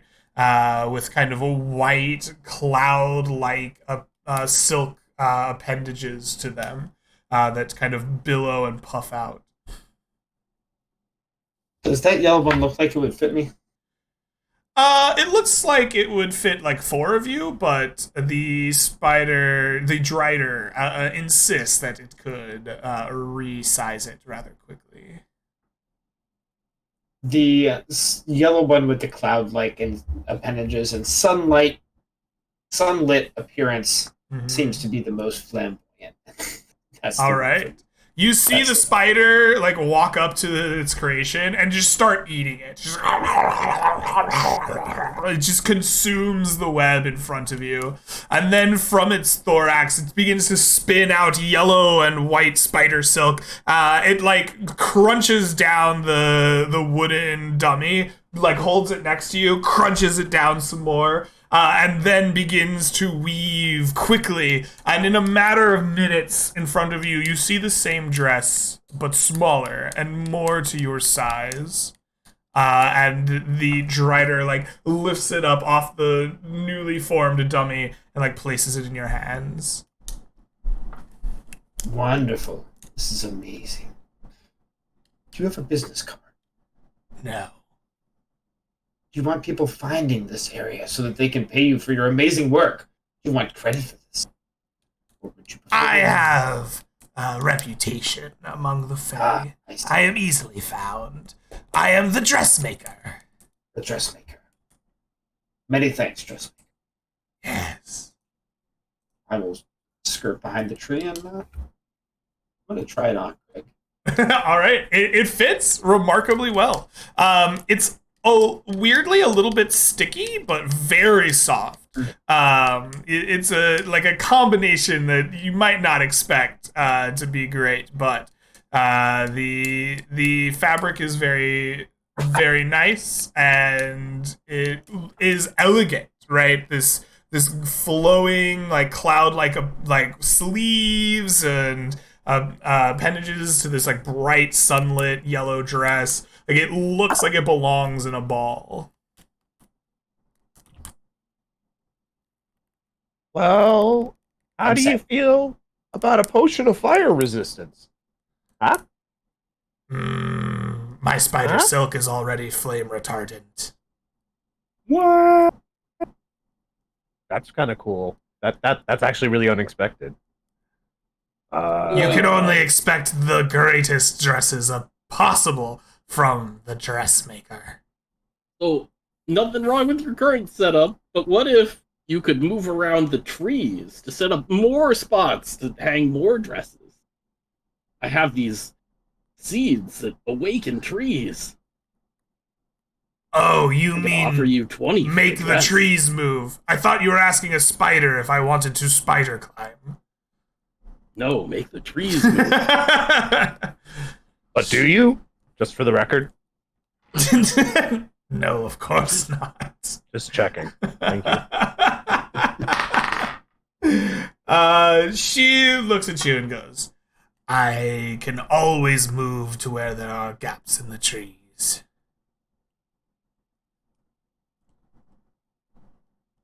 Fair enough, fair enough. Man, I wish I had more money. This is really cool. I wanted to get one of these. Oh no. I wish I I'll had give my it- money with me. It was too heavy. I left it at home. Oh, you should have gave it to me. I'll give her a. Do you take bodies of dead men? You know? Yeah, maybe. In exchange. I'll pull Fern's body off. It turns out corpses rot very quickly. Very hard to use them as dummies. I tried it for many years. Yeah, that is true. Dang it. Emoji's sad. Okay. Emoji will saunter off. While the rest of the group is debating on how they're going to trade for a dress, I'm going to ritually start casting Detect Magic to see if this dress has any magic properties or if it's just unbelievably pretty and amazing. After about Yeah. 10 minutes, you will notice that the dress does indeed have some magical properties. As she suggested, the dress is flame retardant. It has resistance to fire damage while worn. It is incredibly light, as soft as air. In fact, it has 0 weight for the purposes of calculating weight in the game. And it is sticky and tacky, but doesn't come apart very easily. In fact, it allows you AC 12 plus your full dex modifier while worn. Wizard dress armor. Love it.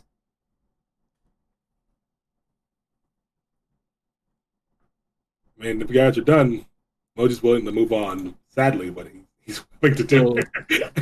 So, I know you said, like, not dealing in souls, but what about dealing in souls as I pull out a hag's soul stone? Oh, That's actually pretty good. I can do this. Soul stones rare. She pockets it. Take a dress. You talked about making me a custom one. Black. What's the deal? Yes, flowing waves of midnight.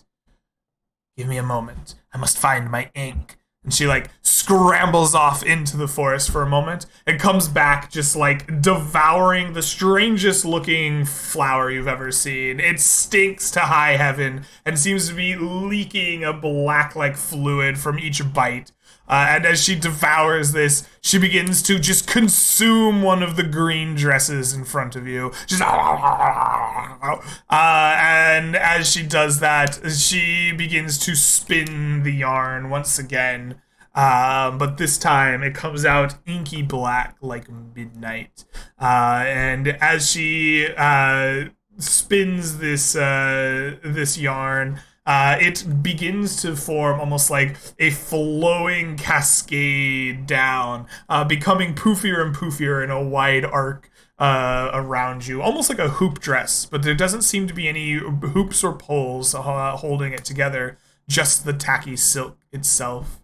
When she is done, you have a dress as dark as midnight, that cascades around you, concealing wide pockets of air and nothingness between you and the edge of the dress.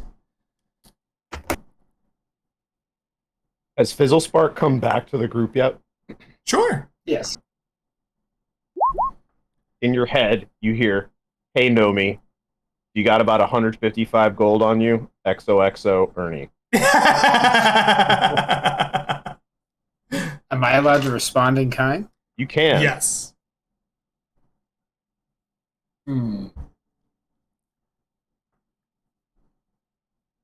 For an item of this quality, yes.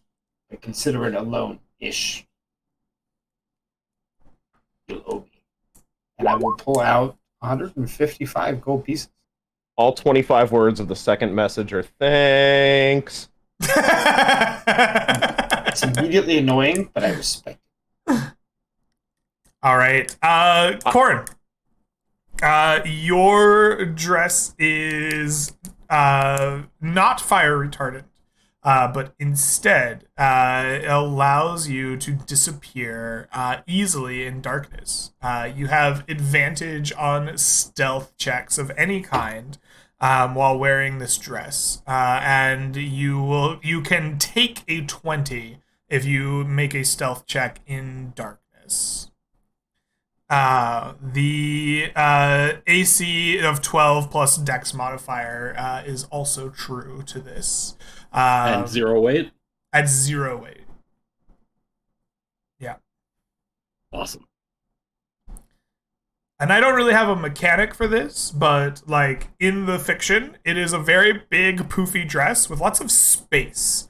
And it seems to be held together by itself mostly, so like it's easy to conceal things in it. All right, understood. Ernie, shink, 400 gold pieces, shunk. Okay, I cobbled it together. I need something to go with this. And I put the scarecrow mask on. Oh, frightening visage. She begins to count. Yeah, I didn't know what... I don't have anything really to wear with it. But 3. I feel like you've got this kind of vibe, and she individually counts every coin in that matter in front of you, stopping to listening about your scarecrow mask. Eventually, she counts out 400. Good. And then she begins to eat the gold. Until it's gone. She then devours the dress in front of her. And begins to weave you a very spooky scarecrow dress. It looks like yarn made of straw. It like weaves together in that way that like a hay bale, like that you ride on in the fall, kind of comes together.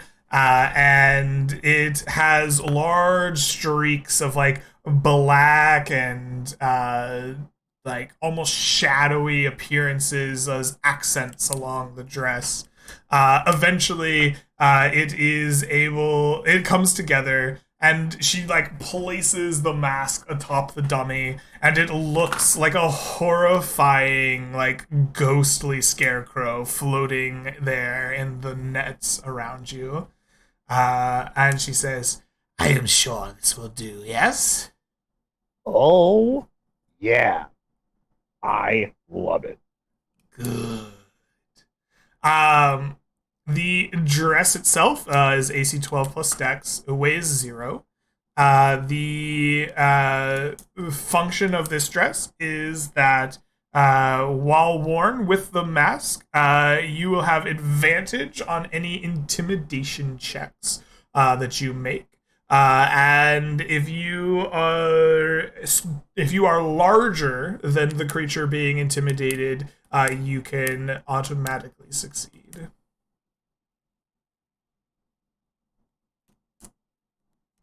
So just the squirrels and bowls and things. Yeah, pretty much. I mean, he's a gnome, but What happens if handing I'm- him the ring? What happens if I'm larger? if you're larger than the creature being intimidated, you will have an automatic success. That is so awesome. You are literally the best. Did we ever catch your name? Or is it just Dryad Dressmaker? I am the dressmaker. Yes, you are. Holy shit. I'm going to tell everyone about you. Good. We get commission by sending people to you? Like, we'll be back. No. Okay, worth a shot. But have you heard of dwarfies? And then he'll... Oh, good. If you don't have it already, take inspiration for dwarfies diligence.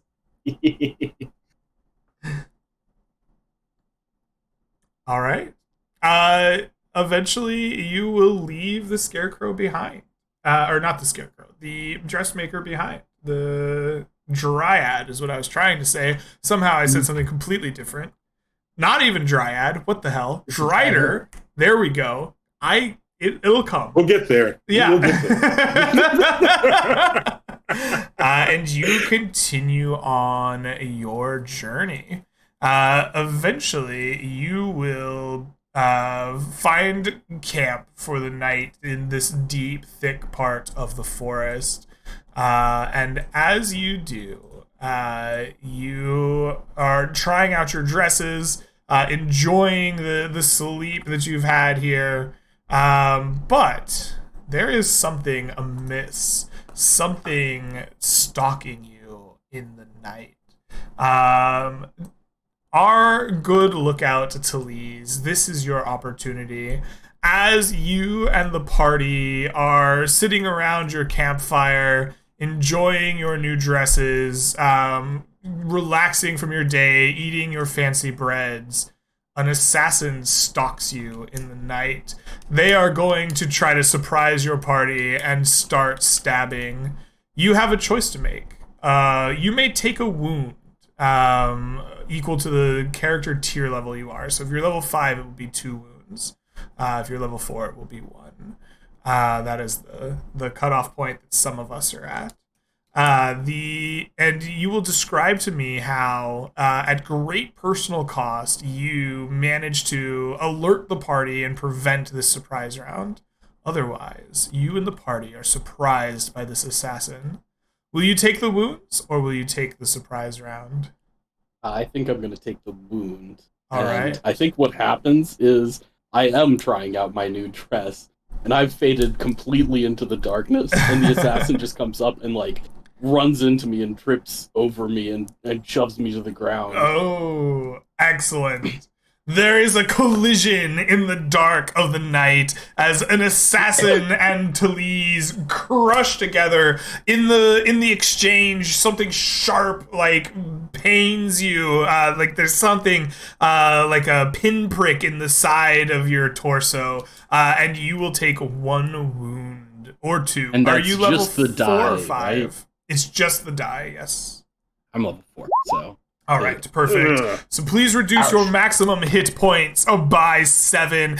In this commotion, the party stands up and they are alerted to the presence of a familiar-looking face. In fact, it is not just an assassin. None other than Mr. Dark stands next to Talise McGlees in the darkness. And I want all of you to roll me initiative.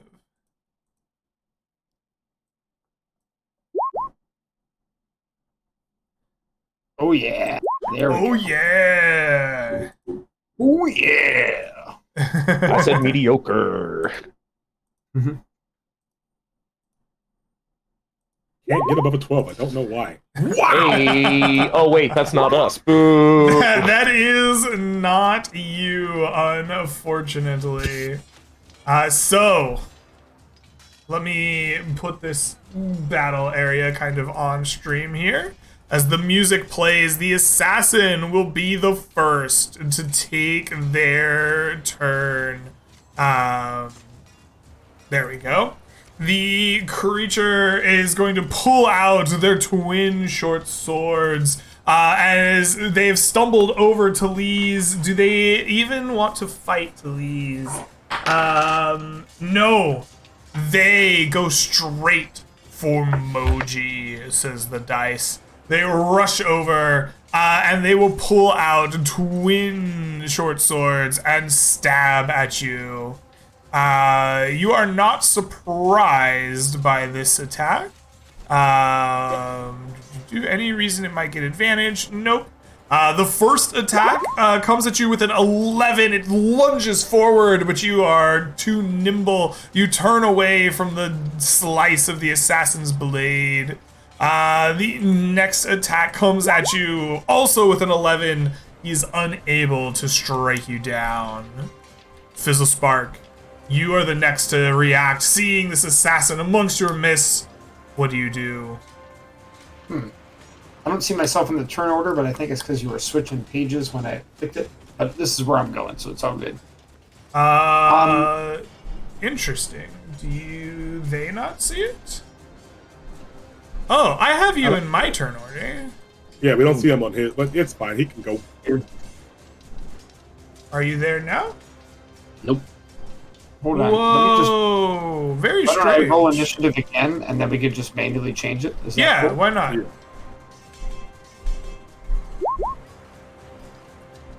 That is a 6.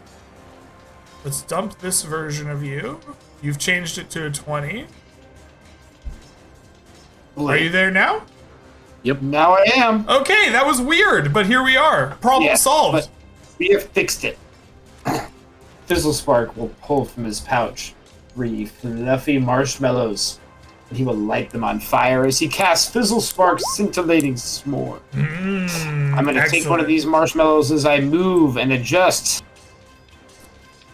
about 20 feet this way and chuck it at this lovely assassin. All right, you chuck your blazing marshmallow at the assassin with an Missing terror. 8. Yes, your ooey gooey goodness splatters across the grass behind him, like sticking together a bunch of the dirt in a sticky patch. But the assassin is undeterred. That is my turn. Talise, it comes to you laying in the ground, a little bit of pain in your side. What do you do? I will stand up, move into the darkness, Ooh. and then use my bonus action to light my two flame bite daggers, coming out as whips of fire, seemingly from nowhere from the darkness. Ooh. Wonderful. And I will use my action to attack this guy. All right. That is a Sadly not with 27. advantage. Very good.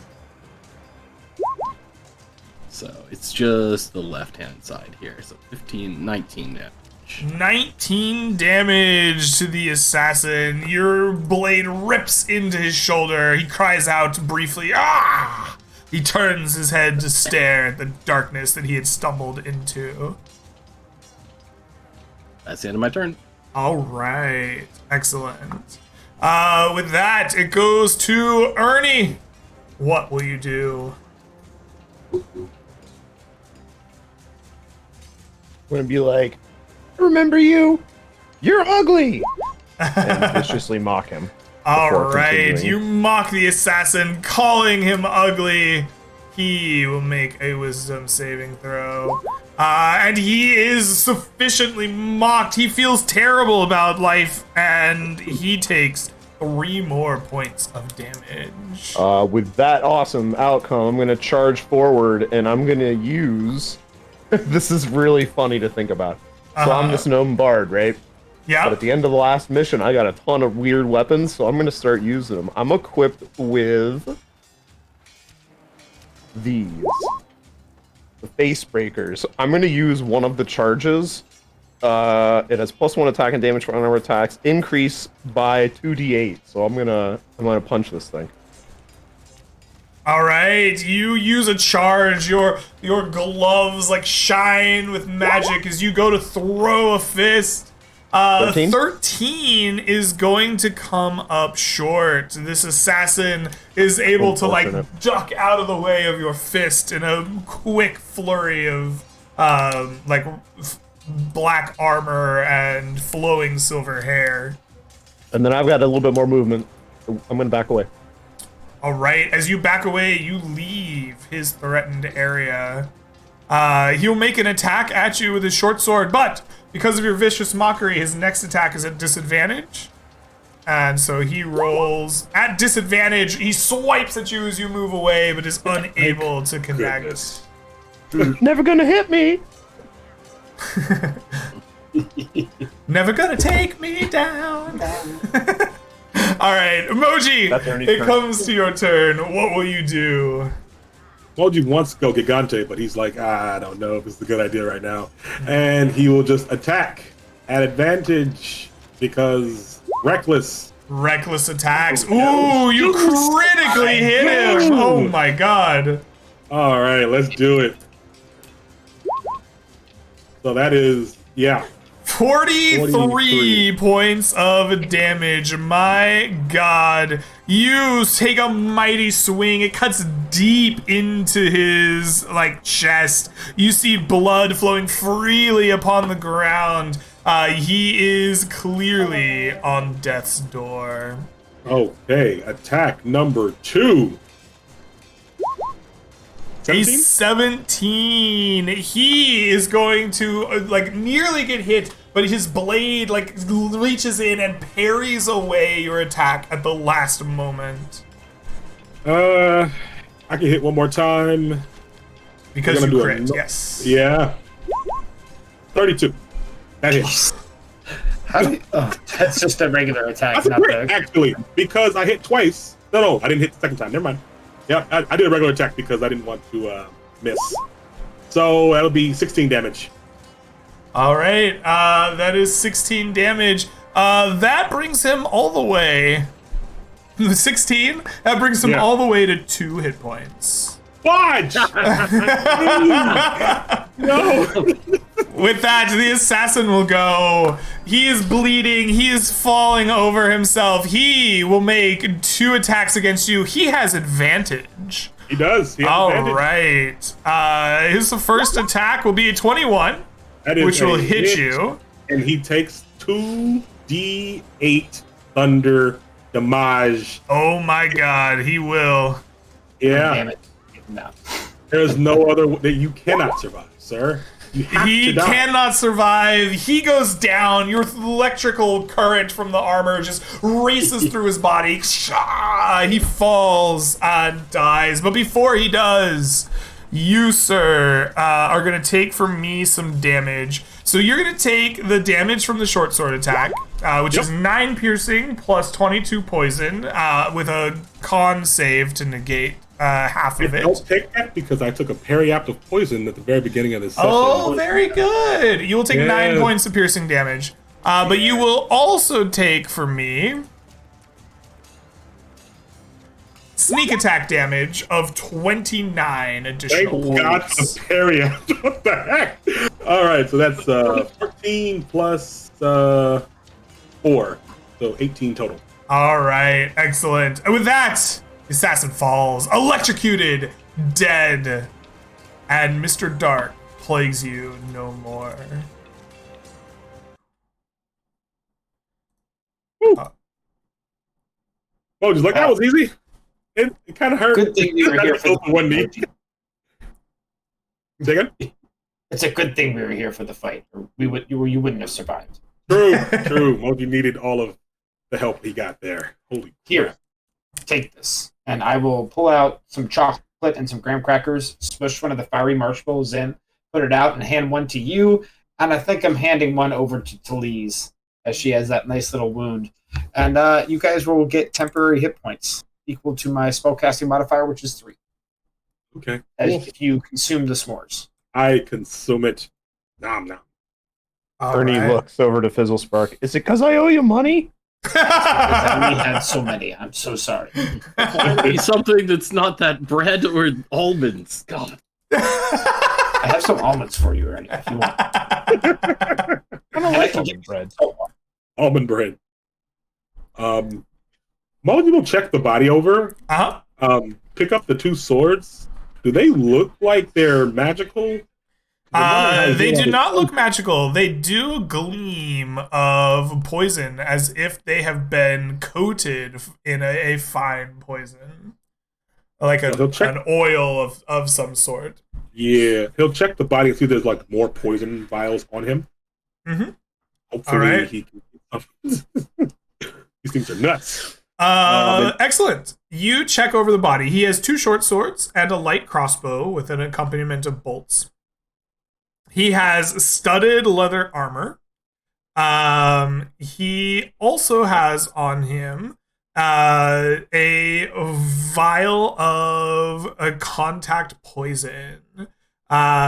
This is, we will call it assassin's poison, because it is a little bit different than the like poisons that you naturally find in the book, I think. This is a 7d6 poison damage on a hit with your weapon. And the target must make a DC 15 Constitution saving throw. They will take the poison. They will take poison damage on a failed save, or half as much on a successful one. This is like the other coatings or poisons on your sword. It only lasts for a period of time. Let me see here. What is the length of your standard poison applied? I think it's a minute or until you make a hit or something like that, right? Am I crazy, guys? Mm-hmm. That sounds I believe so. I'm just gonna double check. Yeah. I am going to double check. To coat a slashing piercing weapon up to 3 pieces of ammunition, applying the poison takes an action. A creature hit by the poisoned weapon must make the save or take the damage. Once applied, the poison retains potency for 1 minute before drying. So it will be 1 minute of efficacious poisoning. Well, heck yeah, that sounds really cool. And The 2 short board, 1 light crossbow, a vial of poison, studded and they had leather studded armor, leather. and he will also find 1 like smoke ball of invisibility. You can throw this on the ground to create a puff of smoke, which will turn you invisible as per the invisibility spell. This is consumed in the process and can only be used once. Most would be like, why didn't he use this? He could have ran or whatever. He It's did fine. the first He time. was gonna stab you and then run, but your armor took care of him. Heck yeah, armor. This smoke ball can be used as a bonus action. Cool. All right, we collect the stuff, and Mojo be like, I kind of want to question him, but as he pokes the dead fried body, I don't think he, don't think he can talk. Nope. Get some rest, boys. Eat some s'mores, and whatever. What did you say, Fizzle? I will look at the body. Does he have any other insignias on him, on his clothes, or on it, or on around His weapons? studded leather armor contains a insignia of the Midnight Consortium. It seems he was a top assassin.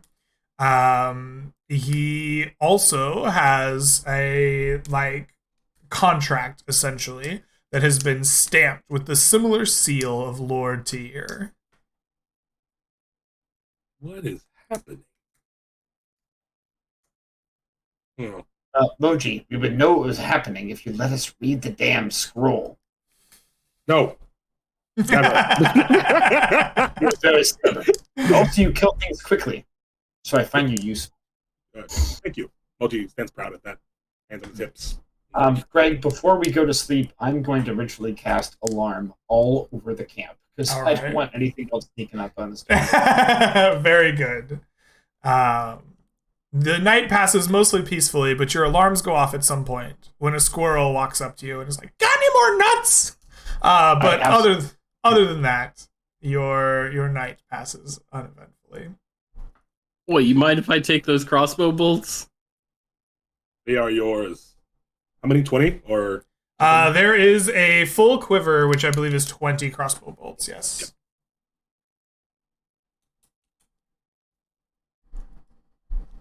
It was a light crossbow, not a heavy crossbow, right? It was a light crossbow. Yes. Right, cool. Yeah. All right.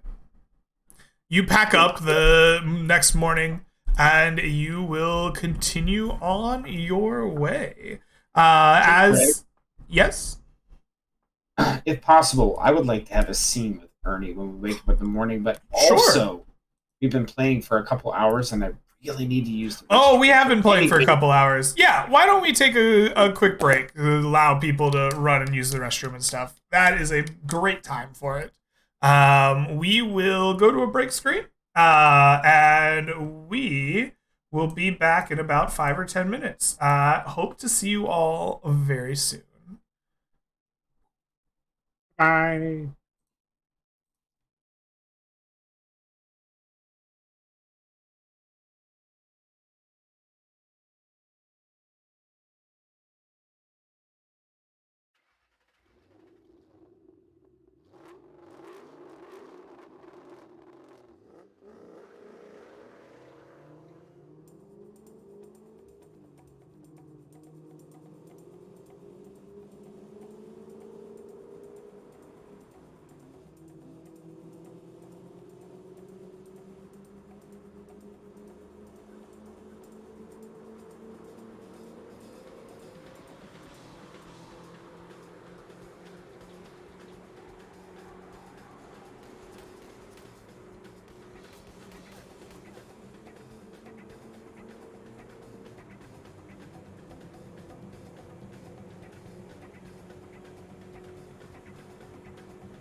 And hello, Internet. Welcome back to Land Beyond the Mist. We have been taking a small break here, but as the party begins to pick up from their ambush in the night and begin their next day of journey, I think we are going to zoom in on a small scene between Fizzle Spark and Ernie. What do you talk about this morning?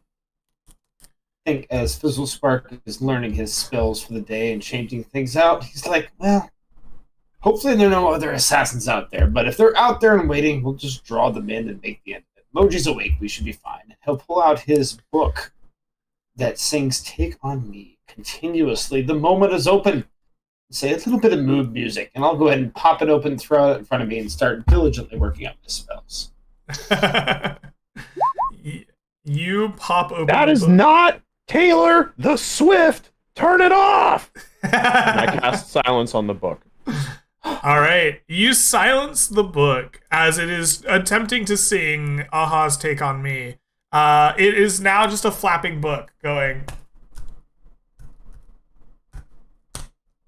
I look around, hearing nothing. I see the book flapping down. I'm like, I just point at Ernie, and then I go to the book, and now that it is not flapping, now that it is not singing so loudly that it just rings in my ears, I attempt to read it. Before I attempt to read it, though, I will very quickly cast protection from evil and good on myself, and then attempt to read it. You begin to read the book. The first few pages are an entire transcript of every single time the book has sung Take On Me. After that, though, there is a spell book here hidden inside of the Take On Me book.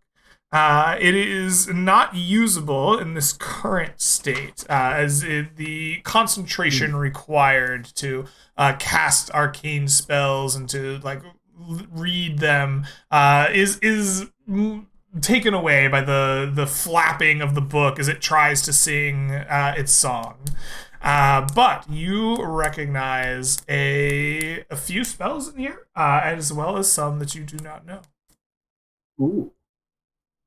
I will quickly, over the course of the next 9.5 minutes that I have left of this silent spell, pull out a piece of parchment and just try to take notes on what's inside the book excitedly as I ignore anything else around me. All right. Give me just an Arcana Intelligence check here to get through this book despite its cursed nature. Sure, I know I can't. You need a hand there? I can't hear you. 14. That is a 14. That is not bad. That is not bad at all. Man, I have inspiration. I didn't even think about that. Ooh, do you want to use the inspiration? If you allow it to be retroactively used, Sure. yes. Yeah, go ahead and use that Absolutely inspiration. Okay, it's gone. I've used it. All Sorry right. about your guide roll, Ernie. I was saving it, but this is more important. What was that? I wasn't listening.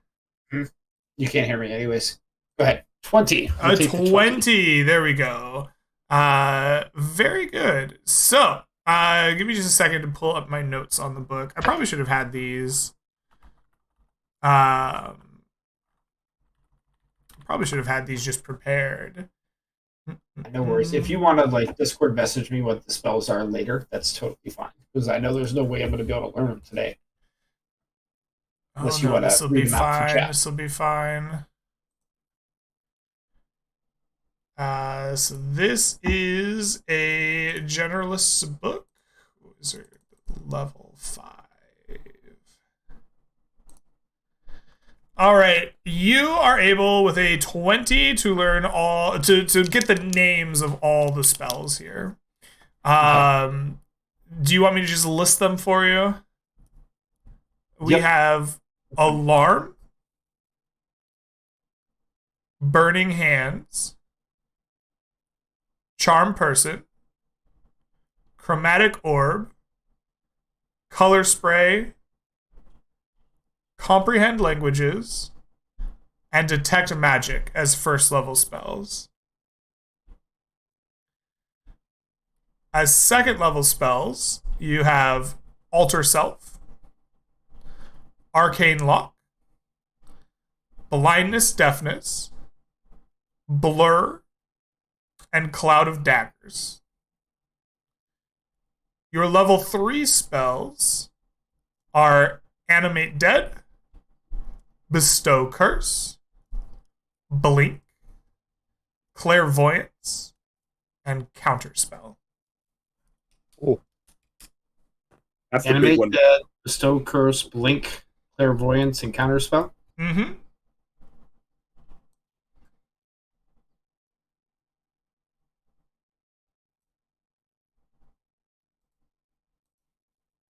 And the level 2s were Alter Self, Arcane Lock, Blindness, Deafness, Blur, Cloud of Daggers. Correct. All right, I have them all then. Thank you. Excellent. When the silent spell ends and the song continues, I will pick up the book, sing along with it for at least a good 10 seconds or so, enjoy, then close it, Very walk over good. to Ernie, give him a huge hug, stare him in the eyes intensely, and say, "No, brother." yes, yes. We will be brothers for life. I give him a nod and then walk away. And now You I'm could have broke. told me that from over there, man. Why'd you have to be so creepy? Sounds good, Nomi. I look over at you in your scarecrow dress and mask. Don't I look cute? You do look cute. Anyway, Moji, pack up camp. Time for us to go. Modi just brings everything in a bundle and then ties it up with one rope and then puts on his back. All right, we go.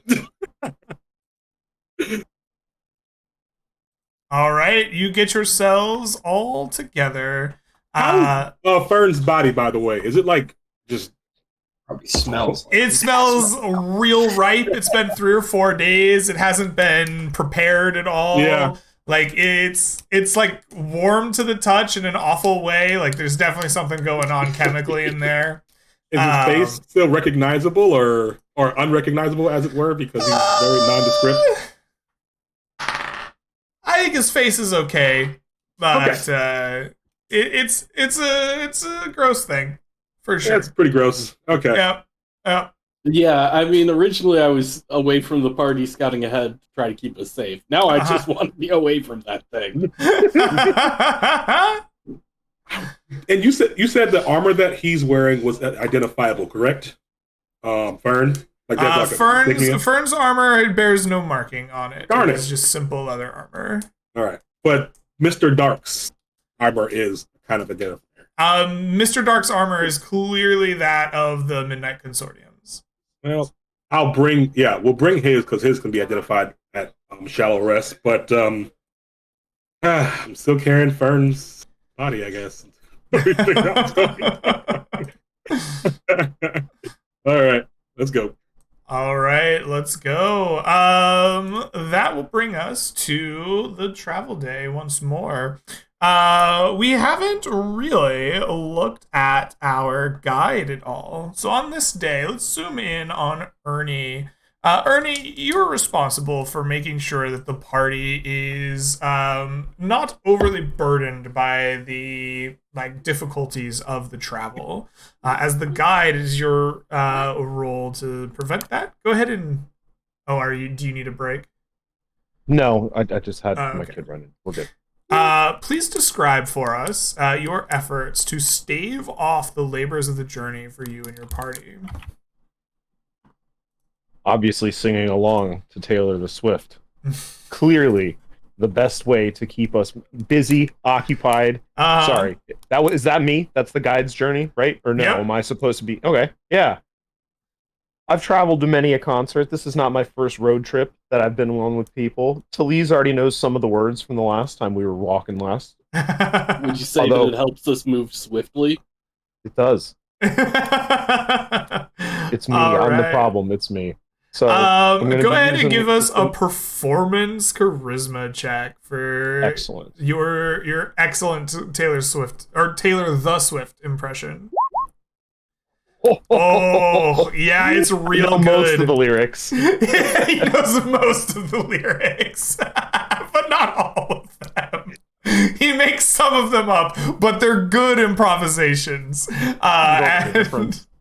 the party is easily able to stave off the labors of this journey, kept in high spirits by Taylor the Swift. If you do not have it already, please mark inspiration for your successful guidance of the party.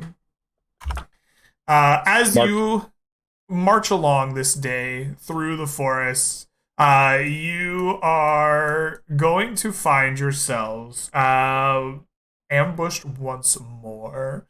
Talise as the lookout. There is a giant-looking monster that has crept up on the top of the hill above you without you noticing, and it is throwing a massive boulder at the party. Do you take a surprise round, or will you take a wound to negate said surprise round? I will take the surprise round this time. You will take the surprise round this time. Excellent. As you guys are marching along a forest trail, you find yourselves looking at a maybe familiar, maybe not familiar figure to you. A large, steely-haired, angry beast pops up, and it throws a boulder before any of you have time to react. You are perhaps stunned to see it here as it points towards a single gnome in the back and yells, "Murderer!" The boulder flies towards you, Fizzle Spark, and it is coming at you with advantage. Master.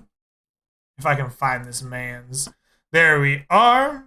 A massive rock comes your way. Mr. Fizzle Spark, you are struck by this rock. It just slams into you. Please take for me 15 points of bludgeoning damage. Oh, that is a double 1 on the dice. Feels bad, man. Yep. It's a good thing I cast Protection from Evil and Good this morning, because that procs my Arcane Ward as an Abjuration spell. I will take all of my Arcane Ward plus 2 damage. All right, excellent. With that, I want all of you to roll me initiative against this creature.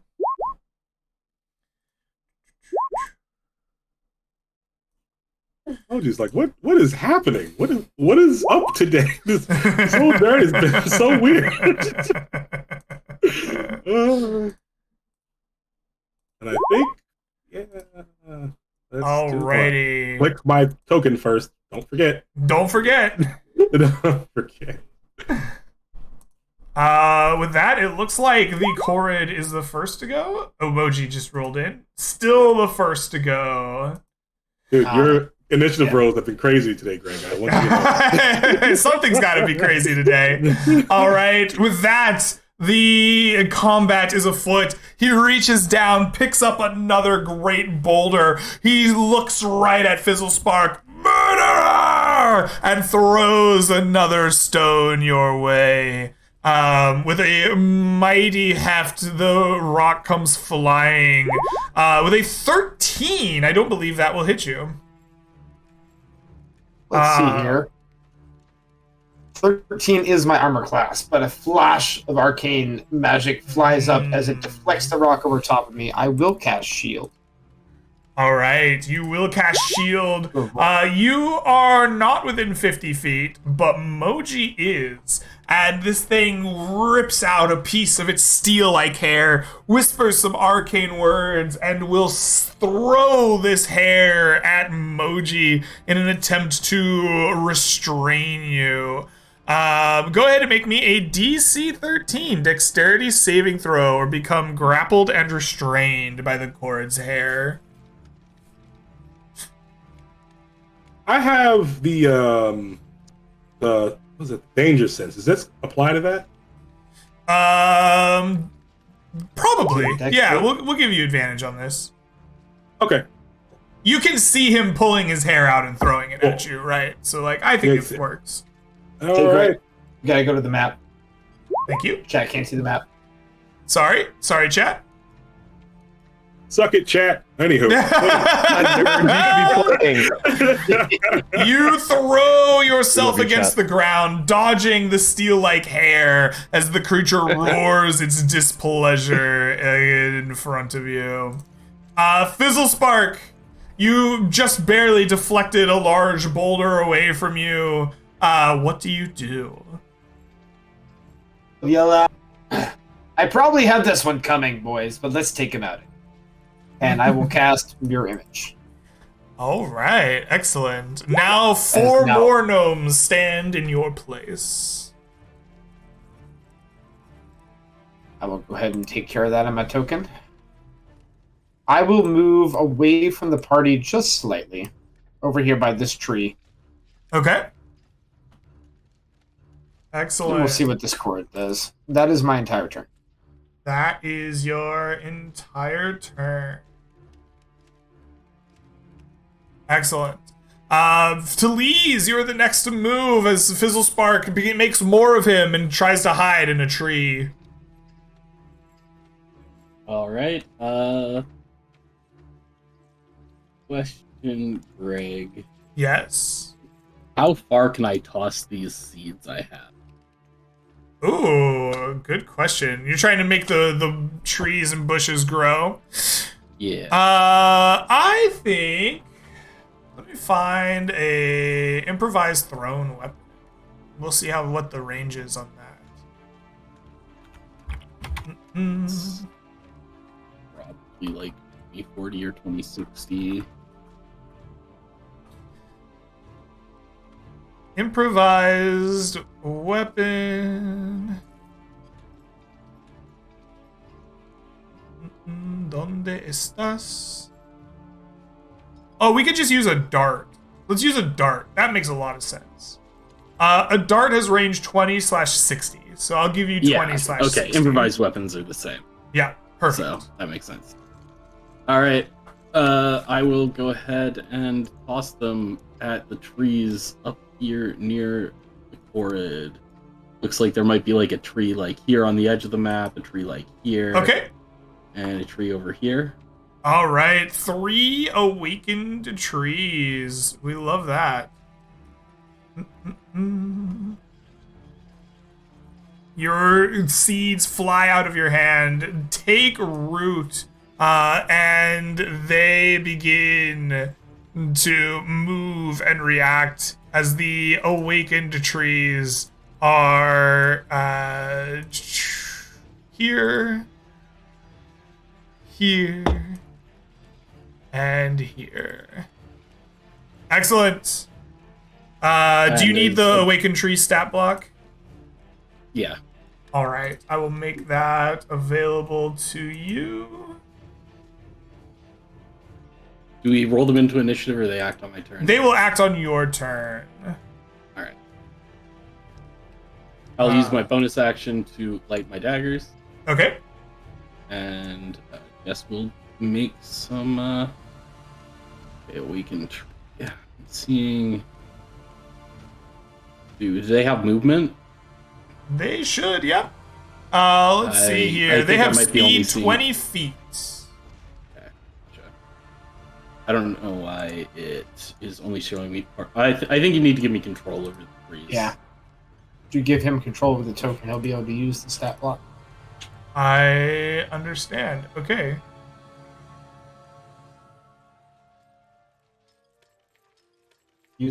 All right. Awakened trees are way better than awakened bushes. Awakened trees are way better than awakened bushes. Alright. We got hanky stats, boys. Holy moly. All right, you should have control of all of them now. And they will begin. For some reason, okay. I'll just roll the attacks. Okay. We're gonna make attacks. They have +6, so 20, a 13, and a 9. The 20 will hit for sure. The 9 will miss for sure, and the 13 is also a miss. for 16 points of bludgeoning damage. 16 points of damage. Excellent. That will bring him down. He is scraped and battered by your trees as he rages a roar at them. Moji, it becomes your turn. Moj, do I see, like, I have to climb, I have to climb up this cliff to get up there, right? Yeah, absolutely. Yeah. And how high is it? That is about 20 feet. Whew. Emoji's gonna get big real quick. Rup, rup, rup, rup, rup, rup, rup, rup. And then he's going to become 1, 2, 3. Now, let's see. He's 8 times 2. Can I get to the top, or do I have to, like, how much movement do I use up to get up here? So if you don't have a climbing speed, it will take you double movement, like it's difficult terrain to climb up. All right, so I use 5, 10, 15. I am really big, but it's still going to be double, so I can use 40 to get up here. I think I can get to the top. Perfect. But I can't move anymore. So I guess I'll get behind the tree. Sounds and good. I'm going to El Raggio, and they're like, you killed friend, you die first. And then rage. And remember the fact that Alex was such a small, young, frail child. He didn't need this. He didn't need to die like that. Indeed. Ernie, it becomes your turn as you see Moji turn large and scramble up the side of this cliff. What will you do? Just checking distances. I have line of sight on both Moji and Big Chongus, right? I believe you do, yeah. Moji, you hear familiar "Da-dun-da-dun-dun-dun, charge!" as you are once again bardically inspired. And I saw this thing cast a spell, so I'm gonna silence it. Oh, okay. I'm gonna cast silence on the thing itself. Okay, very In cool. a 25-foot radius sphere, because Moji gave me a thingy. Ooh, very fun. That It will gives me make better a AoE. wisdom save against that. That is a 12. That is a successful save against your silence. Is there a save to silence? Silence doesn't have a save. I thought it's just a. No. You're right. There is no save. I saw a spell save DC and I rolled one. Never mind. It's just auto. There is silence in the area. There is just an area of silence around this man. Excellent. And then Ernie is gonna get the hell away from Fizzle Spark. 25 feet. Hang on. I'm gonna move. That it's not gonna do anything to your combat. I don't think. Go ahead. Okay. All right. In that case, it will be the Korid's turn. The Korid is going to ignore these trees, and it is going to jump down this cliff, landing with a large thud. Sounds like some opportunity attacks to me. Absolutely. Opportunity attacks abound from the trees. So that's 14, Actually, I don't think it 20. lands with a thud at all, Greg. I think it just. It lands silently. It goes. Thuddingly, but not with a thud. Yeah, the ground shakes, but no sound is heard. So I guess the question is if 14 hits. I don't know this. 14 does not hit, no. All right. So the one hit for 18 damage. 18 more damage. Excellent. We'll mark that. As he lands with a silent thud, he then is going to move forward. So he jumped down here. We're going to go 5, 10, 15, 20, 25, 30. Easy peasy. He is going to make 2 attacks with his great club against the gnomes. The first attack is going to be a 15, which we have learned will hit you. Does he hit an image or you? Let us find out. Excellent. Is the silence centered on him, Greg? Is the silence Or is centered it on on the him? area? Ernie, did you Does it stay with the character? If so, I point and click at big guy. Okay, If it yes. stays centered on him. The silence is centered on the Korid. Then I cannot cast my reaction spells. But neither can he. I need to post mirror image to see if that hits me. It very well might. Hold on, let me post it. Ooh, I'm uh-oh. almost there. 6 or higher to change the attack's target to a duplicate. Just barely in time. Just barely. The first of your images poofs out of existence as his club smashes down at it. He mouths words at you. And then he swings again. His great club bashing down upon you with a 12. That does not hit me. That does not hit. All right. Thanks to my dexterity and my new shiny pretty dress. He then pulls out some hair, tries to whisper at it. And he's very mad, and he just throws his hair at you. It's sharp, it hurts a little bit, but it doesn't take any hit points from you. I'll take 1 point of mental anguish. Fizzle Spark, it comes to your turn. What will you do? I got a quick note before we do that. I thought silence could only be cast on an area, not on an individual. In 5e, I think 2e, it can be on a person. Yeah. Any Sphere creature centered on a inside point the I sphere, casting spell. Your call, Greg. I think we're gonna roll with it being on the Korid, since that's Totally cool. Yeah. That's what we did, and I guess I'm just too used to the 2e rule. No problem. I was just wondering. Yeah. But at least for this battle, it'll be centered on him. We can even give him an aura, actually. This is perfect because I looked something up super well. Never mind. No, that's not gonna work either. Okay. Alright, there's the nice. silence aura.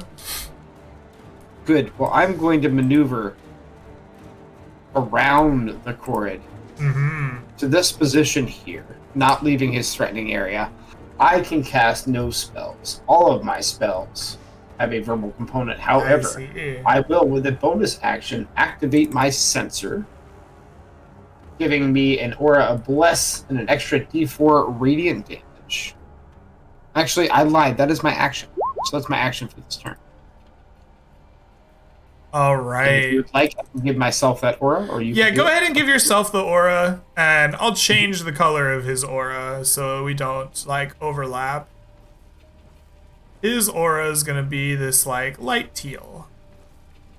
Love it. Boom. All right. Your sensor of blessing goes off, smoke filling this area, empowering you and your companions. Talise, you feel the blessing of the sensor coming your way. What will you do? All right. Okay.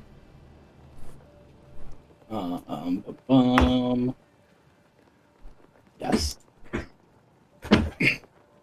There we go. Now I can see the. I will move up next to Fizzle Spark here, Uh-huh. and I'll give him the 1-2. Give him the 1-2.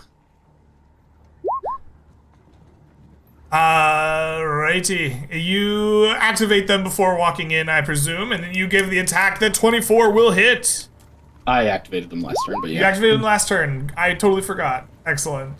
That is 17 points of fire damage? No, 21 points of damage. Excellent. As your flaming serpent-like dagger bites into this creature, he will take 21 points of damage. Does he not get the D4? Oh, yeah. The damage as well? He does, yeah. I got Roll it. a It's in there. Oh, it's in there. Okay. It's in there. I've got it taken care of. Perfect. So That's on once it. per round now, right? Yes. Damage? Yes, it is once That's per correct. round. Once per round. So secondary attack. Hits. That definitely hits. Oh, for... no sneak damage, so just 6. So just 6 this time. All right. Yep. That will bring him down even further. He's angered by your attacks as he roars silently. And then I'm gonna manipulate some trees. This tree's gonna dash to get down the slope. Okay. This tree is going to get about halfway down the slope. This tree is going to get about halfway down the slope. All right. The march of the trees come. Moji, it is your turn. What will you do? Moji, after wasting all his movement last turn to get up, like, oh my gosh, is going to lower himself and jump back down here. That would be probably 20 movement. If you would like, you can just make a jump. Just give me an athletics or acrobatics check to like not fall prone at the end of it. Okay, let's just do that. Athletico, let's go. Yeah, I can do that. Advantage because raging. Oh yeah, advantage with rage. So let's do it again. Yeah. You succeed jumping down, this time with a thud that is audible. You use no movement to make that jump. Cool. I'm gonna walk up. 1, 2, 3, 4. And he'll like kind of shoo fizzle away, like, oh, back. But he can't hear me. And I'm going to, I think I have to. I'm going to recklessly attack this guy. All right, please do. He hurt my new friend and ally. 22 will hit. For 32. Wait, is that right? Yeah, that's right. Cool. For 33 damage. I'm going to do it again. Do you have a D4 in there for the sensor? Oh, I did not. Actually, I'll wait on that. Okay. I might do it this time. Yeah, I'll do the D4 now. So another 33 damage and a D4. So 35. 35. You see this monster in front of you, like, get sliced down by your axe, blood begins to flow out of it, and then its eyes turn a pitched red. It roars its anger silently. And it pulls itself up to full height. It immediately will make 3 attacks as it has hit its first threshold. Its attacks are gonna go at none other than Fizzle Spark. The first attack is a 26. That will hit something. All right. I really need to write myself notes. I'm almost assured that hits a mirror. That hits a mirror image. It poofs out of existence. His next attack comes down on the gnomes with a 27. Definitely hits. Definitely hits the last remaining image. And his final attack is going to come down with a 26 on Fizzle That will Spark. definitely hit. Fizzle Spark, please take for me 14 bludgeoning damage. Will do. Yes, please. And with that, continue the rest of your turn, Moji. Oh, I think that was it for me. Yeah, 2 attacks. Try to usher Fizzle away, and I can't do anything else. Well, Yeah, I'm gonna move actually to this side so that they can more easily get over here. So yeah, that's it. Ernie, it comes to you. What will you do?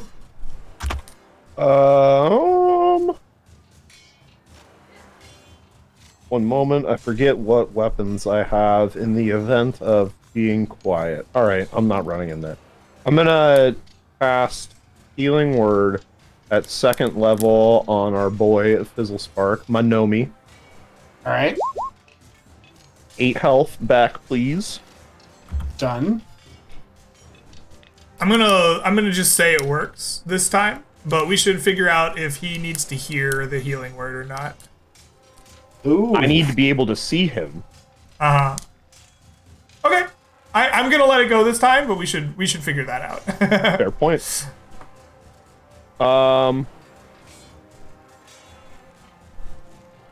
What else did I pick up? Nothing that is useful. I'm just gonna move around. Okay. And stay out of the zone of silence. Okay. But within the zone of blast. Sounds You good. still have an action if you want to use it. Yeah, but I don't have any ranged attacks. That's fair. He can't hear your mockery anyway. He can't. I mean, I can literally throw a light hammer. How far away is he? It's literally the entire... I'm not doing anything. I'm going to stay here.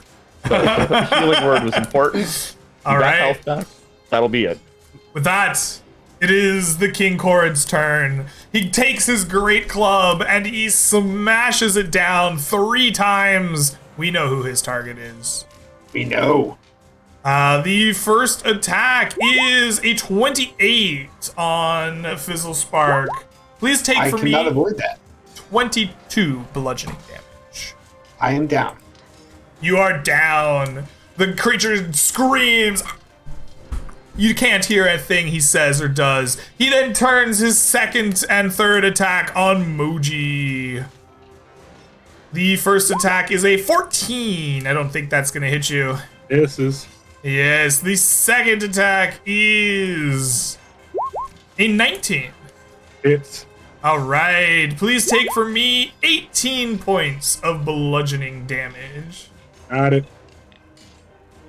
All right, and then it moves away from you, and it begins to climb up this Greg, steep that was hill. never going to happen. As you know, I have the ability to use the grapple attack, which has been invaluable. That it has. All right. He is a 26. He meets. Win then? Huh, He win? Yep. He wins. He beats your grapple. He shrugs you off with incredible Bardic strength. Inspiration. You are Bardic Inspiration. Right, let's do it. Bardic is fine. I win. All right. You grapple him. He stays there. Fizzle Spark. I'm gonna need a death saving throw. Hold on. Spellbook is lagging. That's a save. That is a success. Excellent. Please mark 1 success. Fizzle Spark. Done. That is the end of your turn. Talise. What will you do? All right. I will go ahead and move myself around here. And I'm going to give him the 1-2 again. All right. Flying with less bless. No, unfortunately, your flaming serpent attack is unable to penetrate his steel-like hair on the first thrust. Your second one, however, will get the job done. Sneak attack on. For 18 points of damage. All right. And then we manage some trees. This tree that got to the bottom last turn is going to move up and is going to use one of its branches to toss Fizzle Spark back this way. The tree just picks up the gnome and goes, ah! All right. Here. I like it. If I was a mean DM, I'd ask for falling damage, but I'm not. All right. So this guy gets to the bottom with 10 feet of movement, and then will move and dash over. Yeah, just over here, I guess. All right. And this one gets to the bottom with 10, and then moves another 10 here, and we'll start climbing up on this wall to get at him on the side. All right. With that, Moji, it is your turn. What will you do? All right. Moji's up. He is upset that his newfound ally and friend is down. And as we know, that is, he's not about that. He doesn't like his friend going down. He'll even work with trees to make this man pay for this heinous crime. And so he's going to attack recklessly once more. Praying to God that this actually does something. That is a 25 that will hit. All right, 40 damage. That is a lot of damahe. All right, and I miss. All right, fine. 40 damage though. 42 actually, but whatever. And I'm waiting. Here. Excellent. You are waiting. Ernie, it comes to you. What are you doing? The same thing I do every turn, it seems, Greg. Healing my Nomi. I'm going to use my final second level squat. Cast healing at second level. Please. Let me cast it. Thank you. Another 8. You're back, Fizzle. I'm back. And better Talk to than me ever. about how running away in this direction will go. I know there's a giant hill. Yeah, said it so was you double. gotta spend time climbing this. If you don't have a climbing speed, it's gonna be difficult terrain. So it's gonna cost you 2 times movement. It's a 20-foot cliff, so it'll cost you 40 feet of movement to get up it. Well, I don't have that, so I'm gonna just move 1 square and like get some elevation because I know he's coming for Fizzle Spark. Okay, excellent. With that, the Chord will go. The Chord is grappled. It has no movement right now, so it will make It's its ungrappled right now because I had to attack him with my. It is ungrappled right now. Okay, it's still gonna take its attacks. It's gonna thrust its club at you thrice, Moji. The first attack is a 25. Hit. All right, please take for me 29 points of bludgeoning damage. Okay. His second attack is a 21. Hit. Please take for me 19 points of bludgeoning damage. All right. And his third attack is a 12, missing you entirely. Guess what? He's gonna try to walk away from you again. Nope. All right. We are getting this dude down today. I'm sick of this. Is it strength? Yeah. That is a 28. Why is he so good? Okay, he's out. Very strong. You try to grapple him this time, and he just rushes away from you, and he begins to climb this hill and makes lots of opportunity attacks from trees and me. Please do. Yep. So I think, yeah. So he'll get out of range of me, and I will do my opportunity attack, which will crit. Ooh. That is a crit. For 18, 26, 29, 32. It does not quite get him past the second threshold, but he's very close. And then he will be out of range of all the trees at this point, and all of them have 10 feet reach, so they were within his range before. Okay. So let's roll some 3d20. So 16, 17, and 21. 16 will miss, 17 will hit, 21 will hit. 66, 10.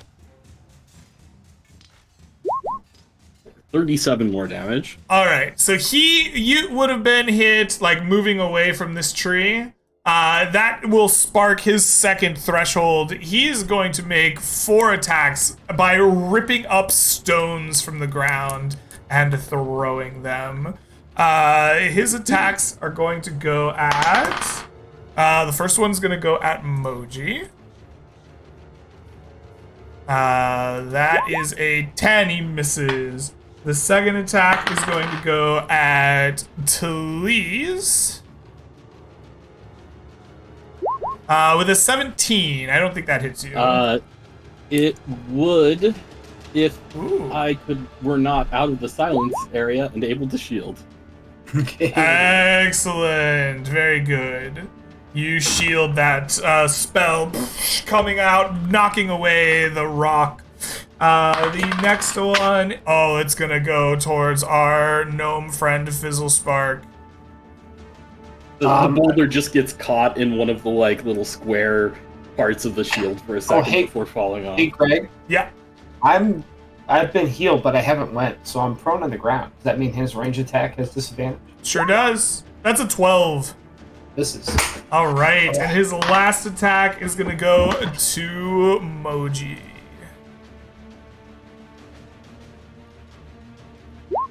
That is a critical hit on Moji. Max damage, Greg.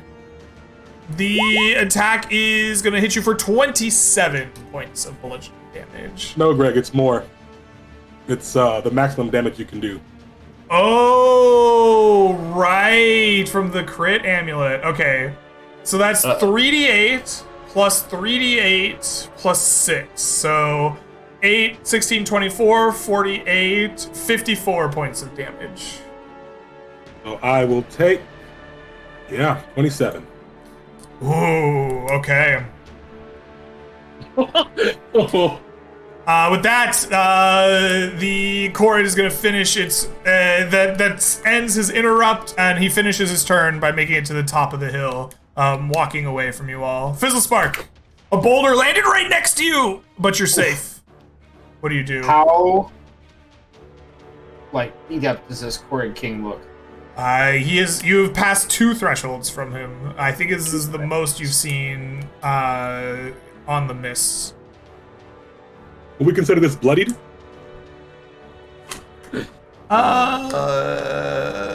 Yes. We can consider this bloodied. Fizzle Spark has an internal debate on whether or not it is better to protect himself or to help his allies. This thing is out for blood. It's time to help his allies. Fizzle Spark may go down again, but if Moji goes down, we all die. So he will cast Web at this creature and try to restrain it so it can no longer move. All right. That's a strength save, yes? It is a dexterity save to Dexterity avoid save. webs. I will try to web hit, essentially leaving the area in front of it clear and web right behind it. Despite the lumbering look of the creature, it is more dexterous than you believed it to be. It slips its way out of the webs and is unrestrained. Because I will... Hold on, as I, of course, have my character sheet in the way. This is the area that is webbed behind it. So if it moves back through that area, it's difficult terrain. Perfect. I will maintain concentration on my spell. And then I will use half of my movement to stand up and then take another 5-foot step. I don't know. This way. Okay. That is all that I can do. No. I'll use my own. No, I don't have my capability on. Sorry. No. Never mind. I'm done. All right. Talise, it comes to you. This not having sneak attack thing, I don't like it. Well, I don't know, Greg. Probably it's a little memey, so it's fine if not. But can I maybe duck under the cliff and come out in a slightly different spot to try to hide and get advantage on it? Sure. Give me a stealth dex check. You got to beat a 22. Okay. You have advantage because you're a little weird clothing now too. I think that the I think it regardless. Oh, it's supposed to be in the Okay. dark, right? There. that is a 17 or a 22, even with advantage. You are spotted. All right. Then, let's see, that would have been my bonus action and my movement. So I will just fire, I guess, a regular crossbow bolt at this thing as I drop my daggers to the ground. All right. 24 will hit. For 13 piercing. Wonderful. Moji, it comes to you with your 2 hit points. What will you do? Did the trees go? Or are you going to move them? Oh, yeah, the trees. Yeah, trees. I guess the trees. This tree here was already sort of getting up on there, so they'll dash on up Okay. next to this guy. Let's see. I think. Yeah. So it doesn't look like there's really room to get up there with him, other than that. So I guess this guy's has his roots down, angling himself up, trying to get up the slope over here. And this guy is probably just gonna spend a turn dashing over and repositioning over here somewhere. Okay, I like it. Moji's going to walk up one. Oh, yeah, I have to. And use a lot of movement, 20 movement to get up here. So I still have, I've got some room. I think this time, though, Moji is going to actually heal himself with a potion of superiority. Superior healing potion. Okay. /R. 4d4 plus 4. It could have been better, but it wasn't. I'm not dead, so whatever. So 14.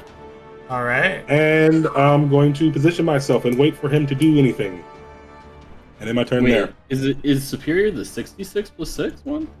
It's the 44 plus 4 one. I forget. Okay, gotcha. Yeah. Okay. All right. I believe that one's called Greater. But Ernie, it comes back to you. What will you do? Heal the tank. Heal the tank. I've got a few first level spell slots left. Okay. Healing word is what, 60? Yeah, I'm within. On Moji. Moji, take 6 points of healing, please. And then... what's the terrain behind this guy? Forest. More of the same? Yeah. I want to... I'm just going to move 25 feet to best continue to keep line of sight if he starts moving on us. Okay. Sounds good. With that, the creature will go. The creature is enraged and it brings up its club silently and it looks at Moji with menace. It's gonna swing its first mighty blow at you, missing entirely. Its second attack comes down with a 21. Please take for me 15 points of bludgeoning damage. It will then swing on you again with a 27. Please take for me 14 points of bludgeoning damage. And its final attack lands upon you with a 17. 4 attacks now? That hits. Please take another 17 points of bludgeoning damage. Yes, sir. And I would go down, but my orcish power shines through, and Moji will use his reaction upon standing up to make a desperation attack. All right, please do. Ability that is given. Yeah. No. Nope, he misses. Despite your desperation, you miss. He's then gonna walk away from you, Moji. He has no reaction now. He has no reaction. Perfect. So this is gonna be 10, 20, 25. The first tree on the slope, maybe he can get a slap? Yeah, slap away. At disadvantage, maybe? I think that seems fair. That seems very fair, yeah. Ugh. So that would be a 14, which is a miss. 14 is a miss. So that's 30. He has 40 movement, correct? Let me double check. No, he does not. Yo, he's got a burrow speed? Alright. Oh, he's got a burrow. He doesn't walk away. He burrows into the ground and tunnels his way in the same direction. But he's underground now. We will mark him as underground. With a... I don't know what shows a good underground. We'll just mark him with this like kind of dirty orange color. Fizzle Spark, it is your turn. What will you do? I will shout out, we have to find a way to lock him down. And somebody heal Moji. And I will cast Mirror Image. And then I will move to here. Out in the middle. Out in the open. I will take out my spell book. Place it on the ground to make noise. And then move 2 feet, move back. Okay. See if maybe I can draw him with the sound of my glorious This only sound. works if we drop the silence. Drop it. No, when the book stops singing, you know he's there. Talise, it comes to you as the dulcet tones of Aha's Take On Me start singing. I will. Take on me. Take on me. So 10 feet to there. Then 40 feet up is my bonus action dash. And then I will. I guess I'm just going to ready an action to shoot a crossbow bolt at a Gord if he appears. All right. Moji, it comes to you. What will you do? I've got trees. Oh, I trees! wanna be with Before the Moji, trees go. So my tree is going to go over here where you see in the little ground bubbling up a little bit. And I'm going to meme Greg. I want him to grab the cord with the roots. All right. Give me a grapple check here. Take my inspiration. Can we do that? Can he use inspiration on this? 21 is your target number. 17 plus whatever the athletics of it. The awakened tree? I don't have up anymore. I'm guessing it's 4. It is 4. So that's sadly a tie. That is sadly a tie. He is not grappled. Good meme though.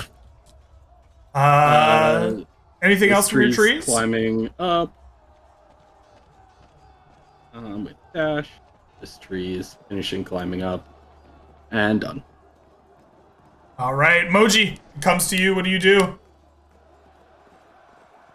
Moji. Yeah, he's feeling pretty bad. He's at 1 hit point. Moji is going to drop down. Well, yeah, he's going to drop down, get next to Fizzle Sparks, and ready an attack in case the cord burrows over here.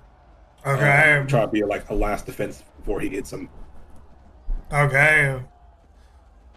Ernie, it comes to you. What will you do?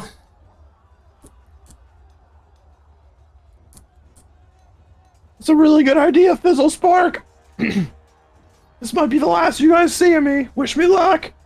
I cast my last spell slot of Healing Word on Moji. Okay.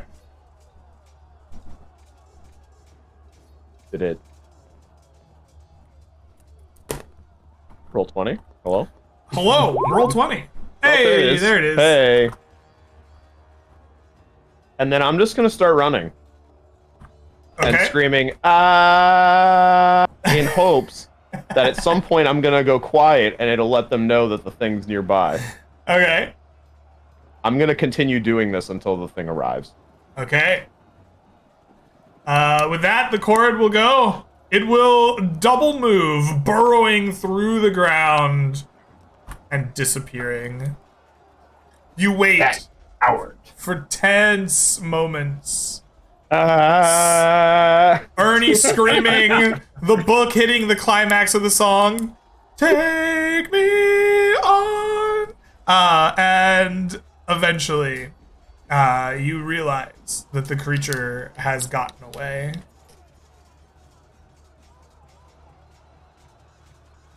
I don't like that thing. No, I don't either. Won't be the last we'll see. Man, imagine what we could have done if he hadn't gotten the drop on us. Mm-hmm. Or if I had a crossbow. Man, I really should have bought one of those. I have money too. Moji looks at his bag and he has 7 in there. You could have taken one of mine. I didn't. No, man.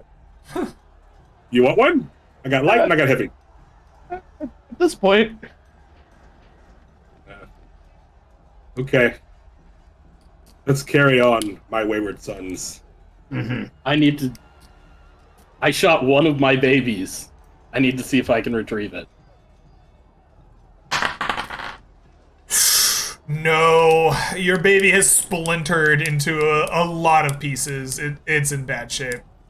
Oof, only 4 left. All right. Then I have to move on to my adopted babies from that assassin. Might we take a short rest, friends? I think Moji is definitely in need of some recovery. Moji is definitely in need of some recovery. Do I get spell slots on a short rest? You're a sorcerer or a wizard? Bard. Bard. No, you do not. Yeah, you're kind of tapped for the day, buddy. That's okay. I can do that. Ooh, fantastic. Nice. All right. You spend 10 minutes patching up wounds, drinking, not drinking, eating the bread that is packed in the satchel, just recovering. You may spend any number of hit dice, up to 1/2 of your hit dice pool total, to recover HP. You will also, since the bard is singing their wonderful song of rest, you will regain an extra 1d6 hit points on top of that. You will also regain any class features or spells associated with a short rest in the player's handbook.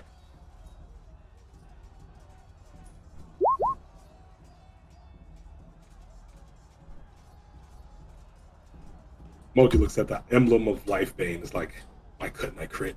Why couldn't I crit, man? Yeah. That thing hurts when it. Oh my gosh, max damage is a scary thought. Max damage is very scary for sure. Your max damage is also very scary for sure. Yeah. That's why I like it. Like, it's dangerous, but man, if I could do it, that'd be crazy. That would be crazy. He maybe would have died if I hit him twice with 2 crits, but I don't know. Mm-hmm. At the end, you guys are ready? Okay. Yeah, at the end of the short rest, do you carry on, or what's the plan? We have to carry on. It's too we've gone too far. Mm-hmm. All right. You continue on your journey, pushing through the forest, leaving behind the Corrid and their... Excuse me. Leaving behind the Corrid and their ambush of you. You push on to Shallow's Rest, finishing up your day without any further issues or problems. You make a rest on the coast as a kind of newer forest surrounds you, leaving the deep, thick, dark forest behind you. The night goes by uneventfully, and you continue on, going into the next day. Yes, at the end of the night, you may spend any hit dice that remain in your pool to regain HP, as well as recover 1/2 of your hit dice pool total to be used in the next day, along with spells and class features associated with a long rest in the player's handbook, which is where you would get your spells back, Ernie. The next day, we need a die roll. The dice are unkind. The next day goes uneventfully. 1, 2, 3, 4. Essentially, landing you in Shallow's Rest. Perhaps you take a small respite in a nearby farming village or town, but that goes by fairly well. You get a hot meal in your belly, and then in the morning will arrive in the city of Shallow Rest. An old city that sprawls out, its wealth apparent, but is definitely more of an agricultural center of the Shrouded Coast. You don't see the glittering streets of Rustport, nor the ships and large docks of Rhymeview. Instead, you see a sprawling city center.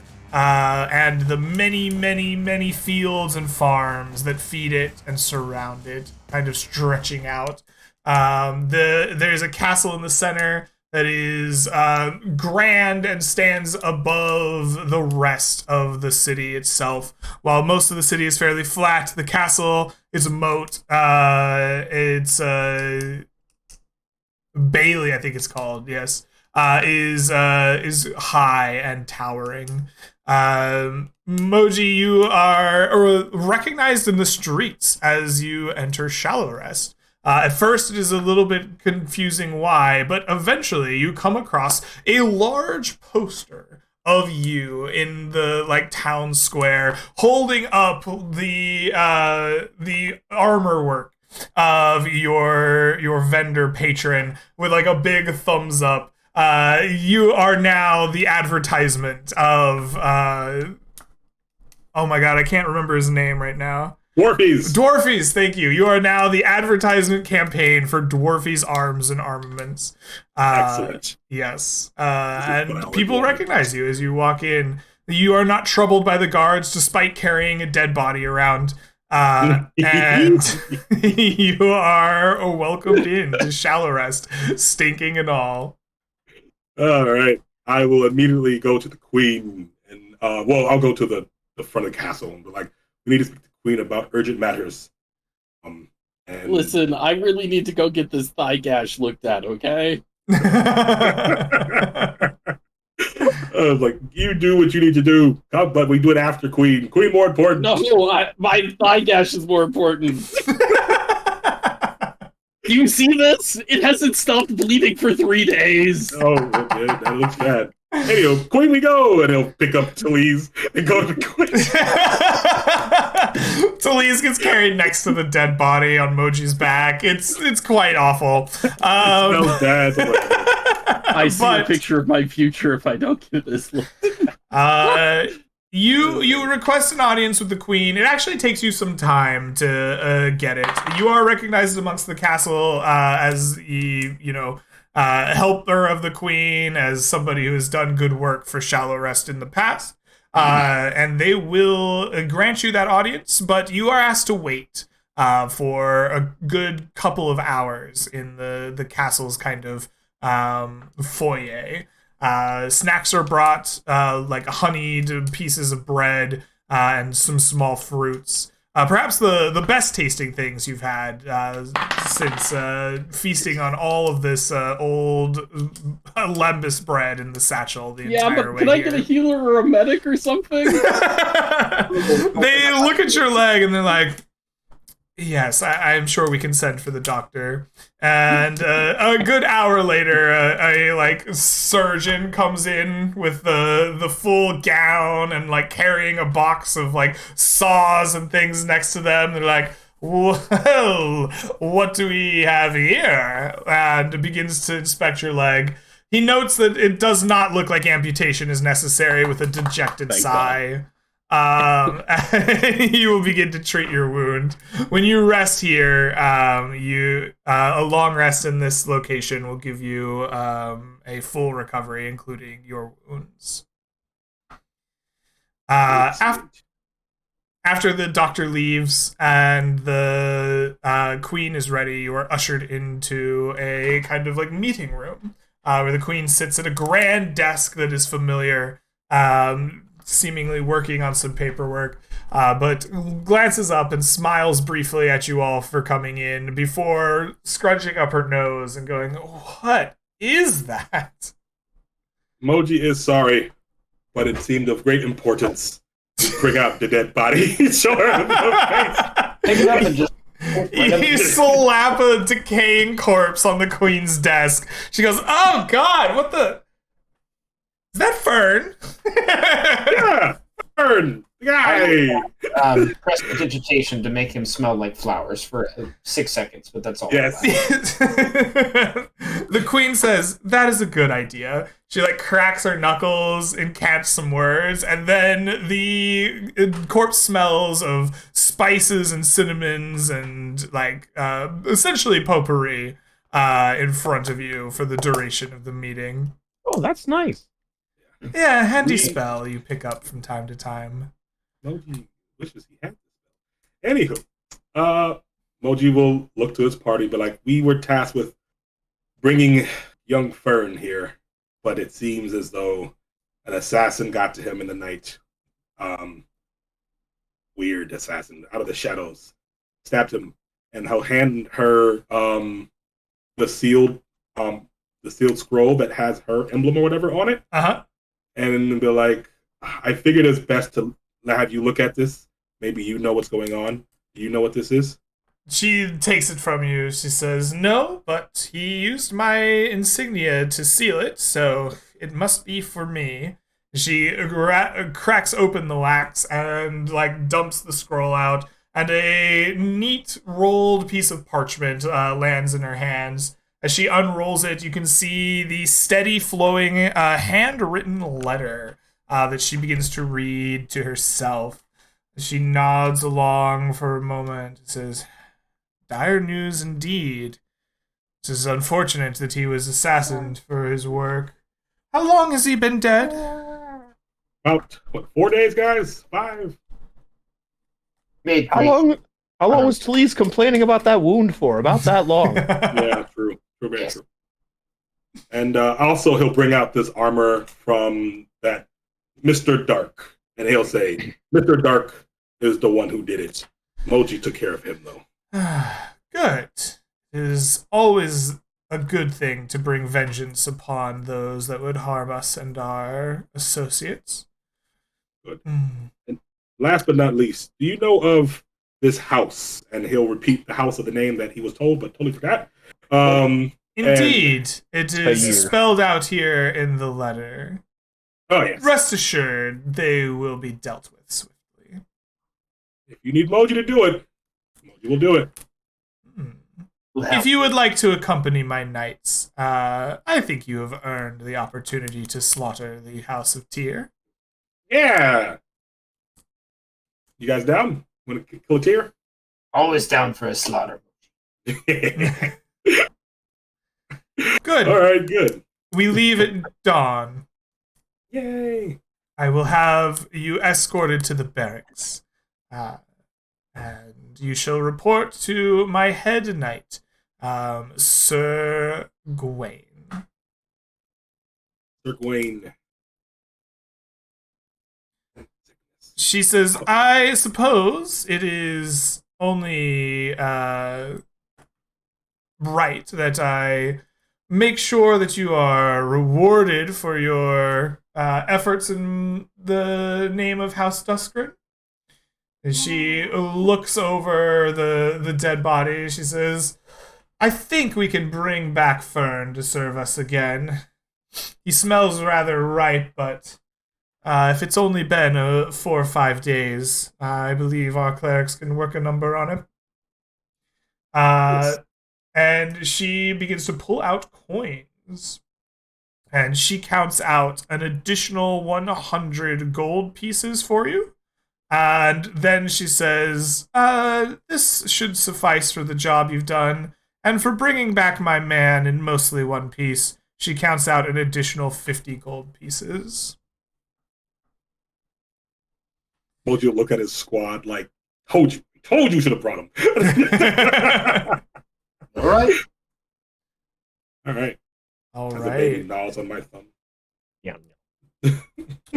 With that, she will dismiss you from the party. You are filled in by Sir Gawain that the House Tyr and the Lord therein seem to be plotting against House Duskgrin.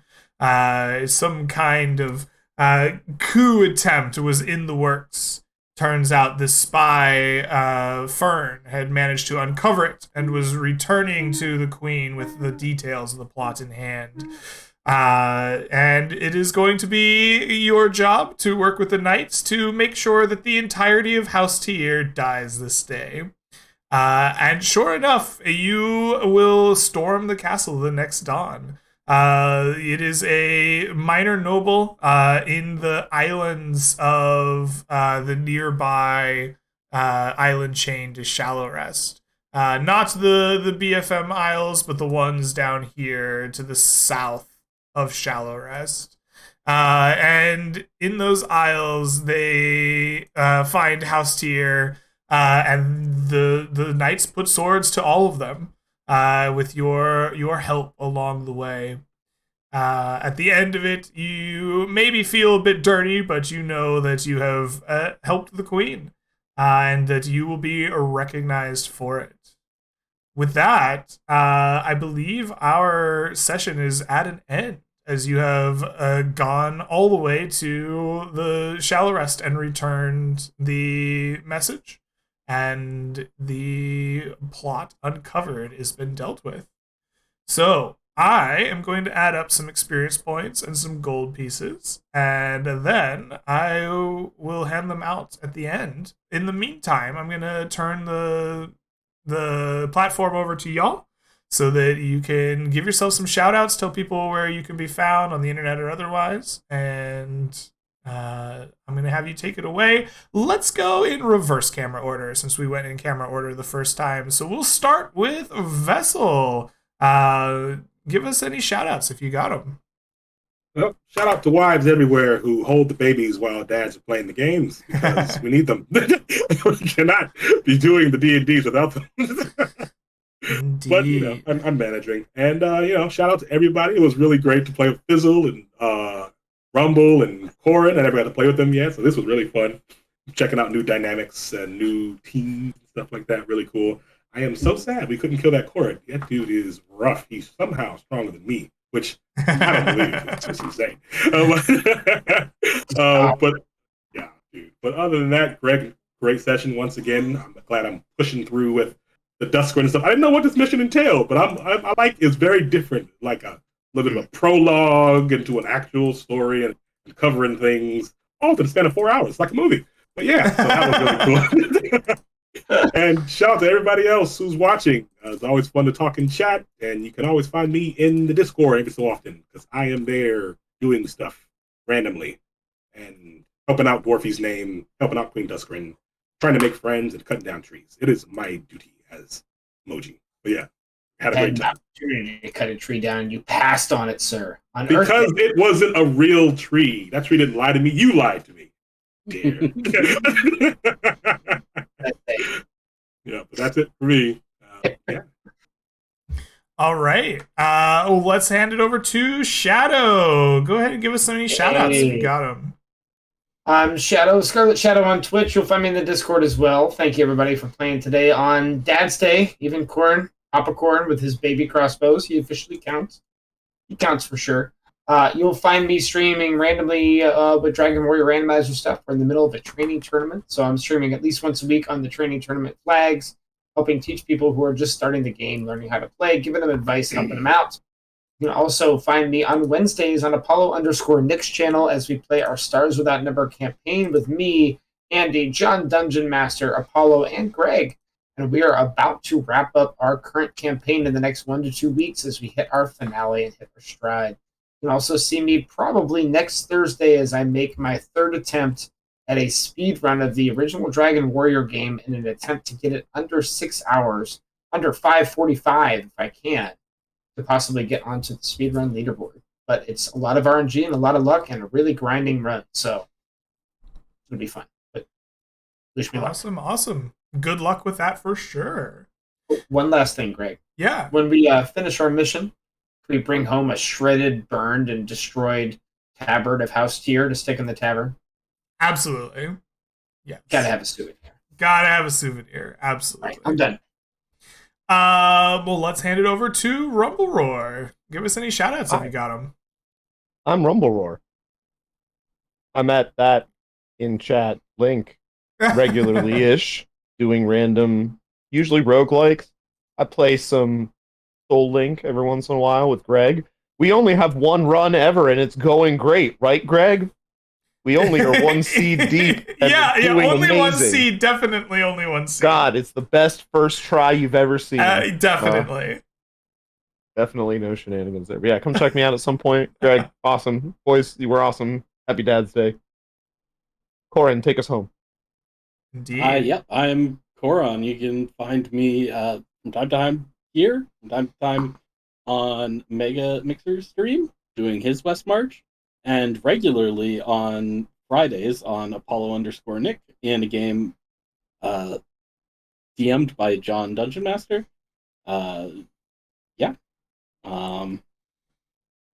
I appreciate all the cool Dungeons and Dragons I get to play.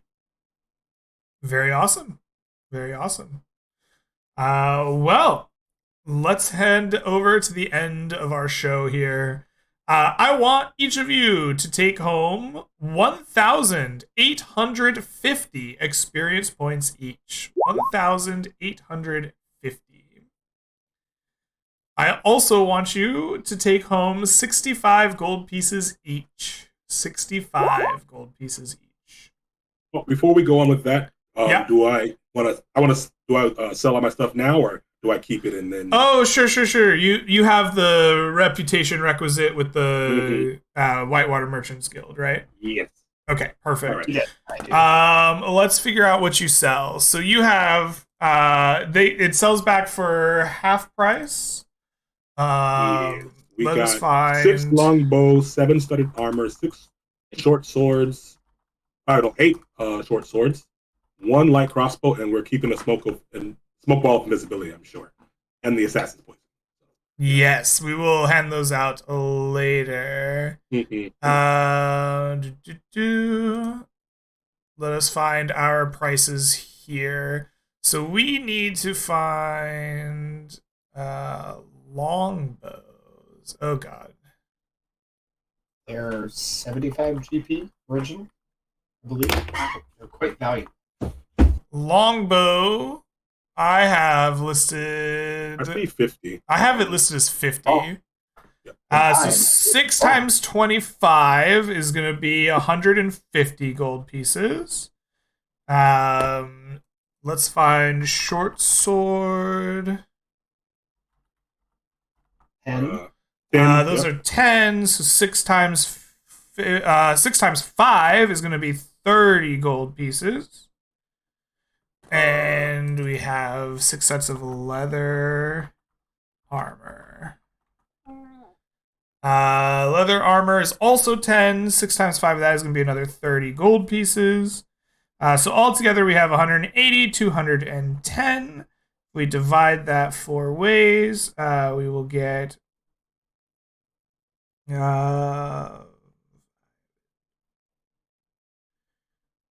I want you each to take home an additional 52 gold pieces, along with the 65 you already got. So all together, you'll have 117 gold pieces added. All right. So, Fizzle Spark, take 105 gold. Ernie owes you 50. I thought I absolved your debt. Ernie wants his coins back. He will take his coins back. I absolved your debt for allowing me to figure out the entire spellbook.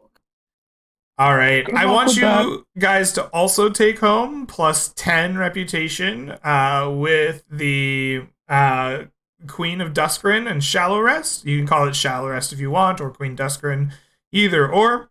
I want you to take home 5 reputation with the Cold Iron Company.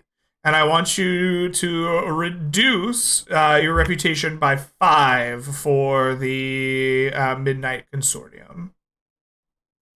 Can you go negative?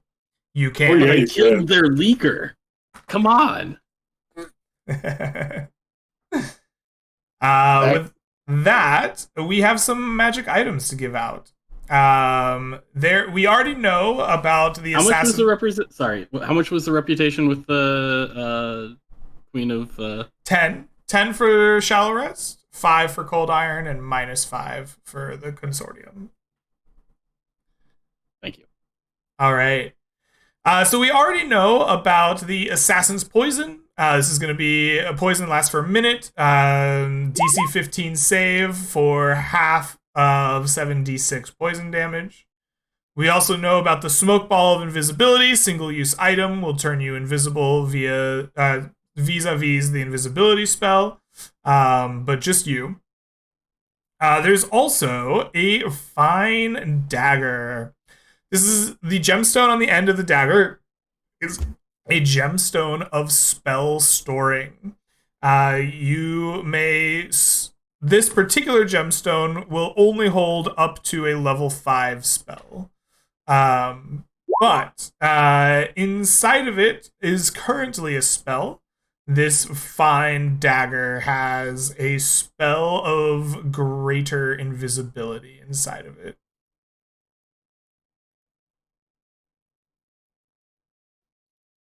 Interesting. All right. The satchel of lembas bread is consumed. There is no more sweet bread. So, let's start with the assassin's poison. Who would like to take home a vial of assassin's poison? I wouldn't mind that. Also, the smoke ball, Greg. Yep. Okay. Yeah, we'll go. The smoke ball of invisibility, like we said, single use item will turn you invisible vis-a-vis the invisibility spell. Yeah. Yeah, but I'll pull in for the poison. I mean, Corin, I think. Yeah, let's roll off. Yeah. Okay. D100s, right? Yeah, D100s, highest will take it. Oh no, I win. I won. 49, yes, it does take home. Please take the assassin's poison. Yeah. The next item, let's go with the smoke ball of invisibility. Go ahead and let us know. Does anybody want the smoke ball of invisibility? I mean, I'm going to roll for all three of these items. So yeah. If anybody else wants to roll in, I'm not going to feel bad about it. Okay. I hope I don't beat you then. I mean, let's see. I'm going to pass smoke ball. I'm only going to roll in the dagger. Ooh, okay. Moji with the smoke bomb. Yeah, with Shadow passing, it looks like the 90 from Moji will take it. Go ahead and add one smoke ball of invisibility to you. The dagger, the dagger of spell storing is up next. I know that Corin wants it. Does anyone else want to put in for this? I'll be rolling on this one. Yep. All right, let's get those D100s. Nope. Rumble Roar. Ernie, you will take home the dagger of spell storing. All right. With that, we have handed out reputation, gold, experience, and items. Thank you so much for playing with me. I had a good time running this one. I'm looking forward to more of this game in the future. We've got one scheduled, I believe, next weekend. So hopefully I will see you then. The 29th at 2 p.m. So yes, 1 week from now. Have a great rest of your day, night, week, whatever it is till I do catch you again. And we will see you all next time. Bye, everybody. Bye.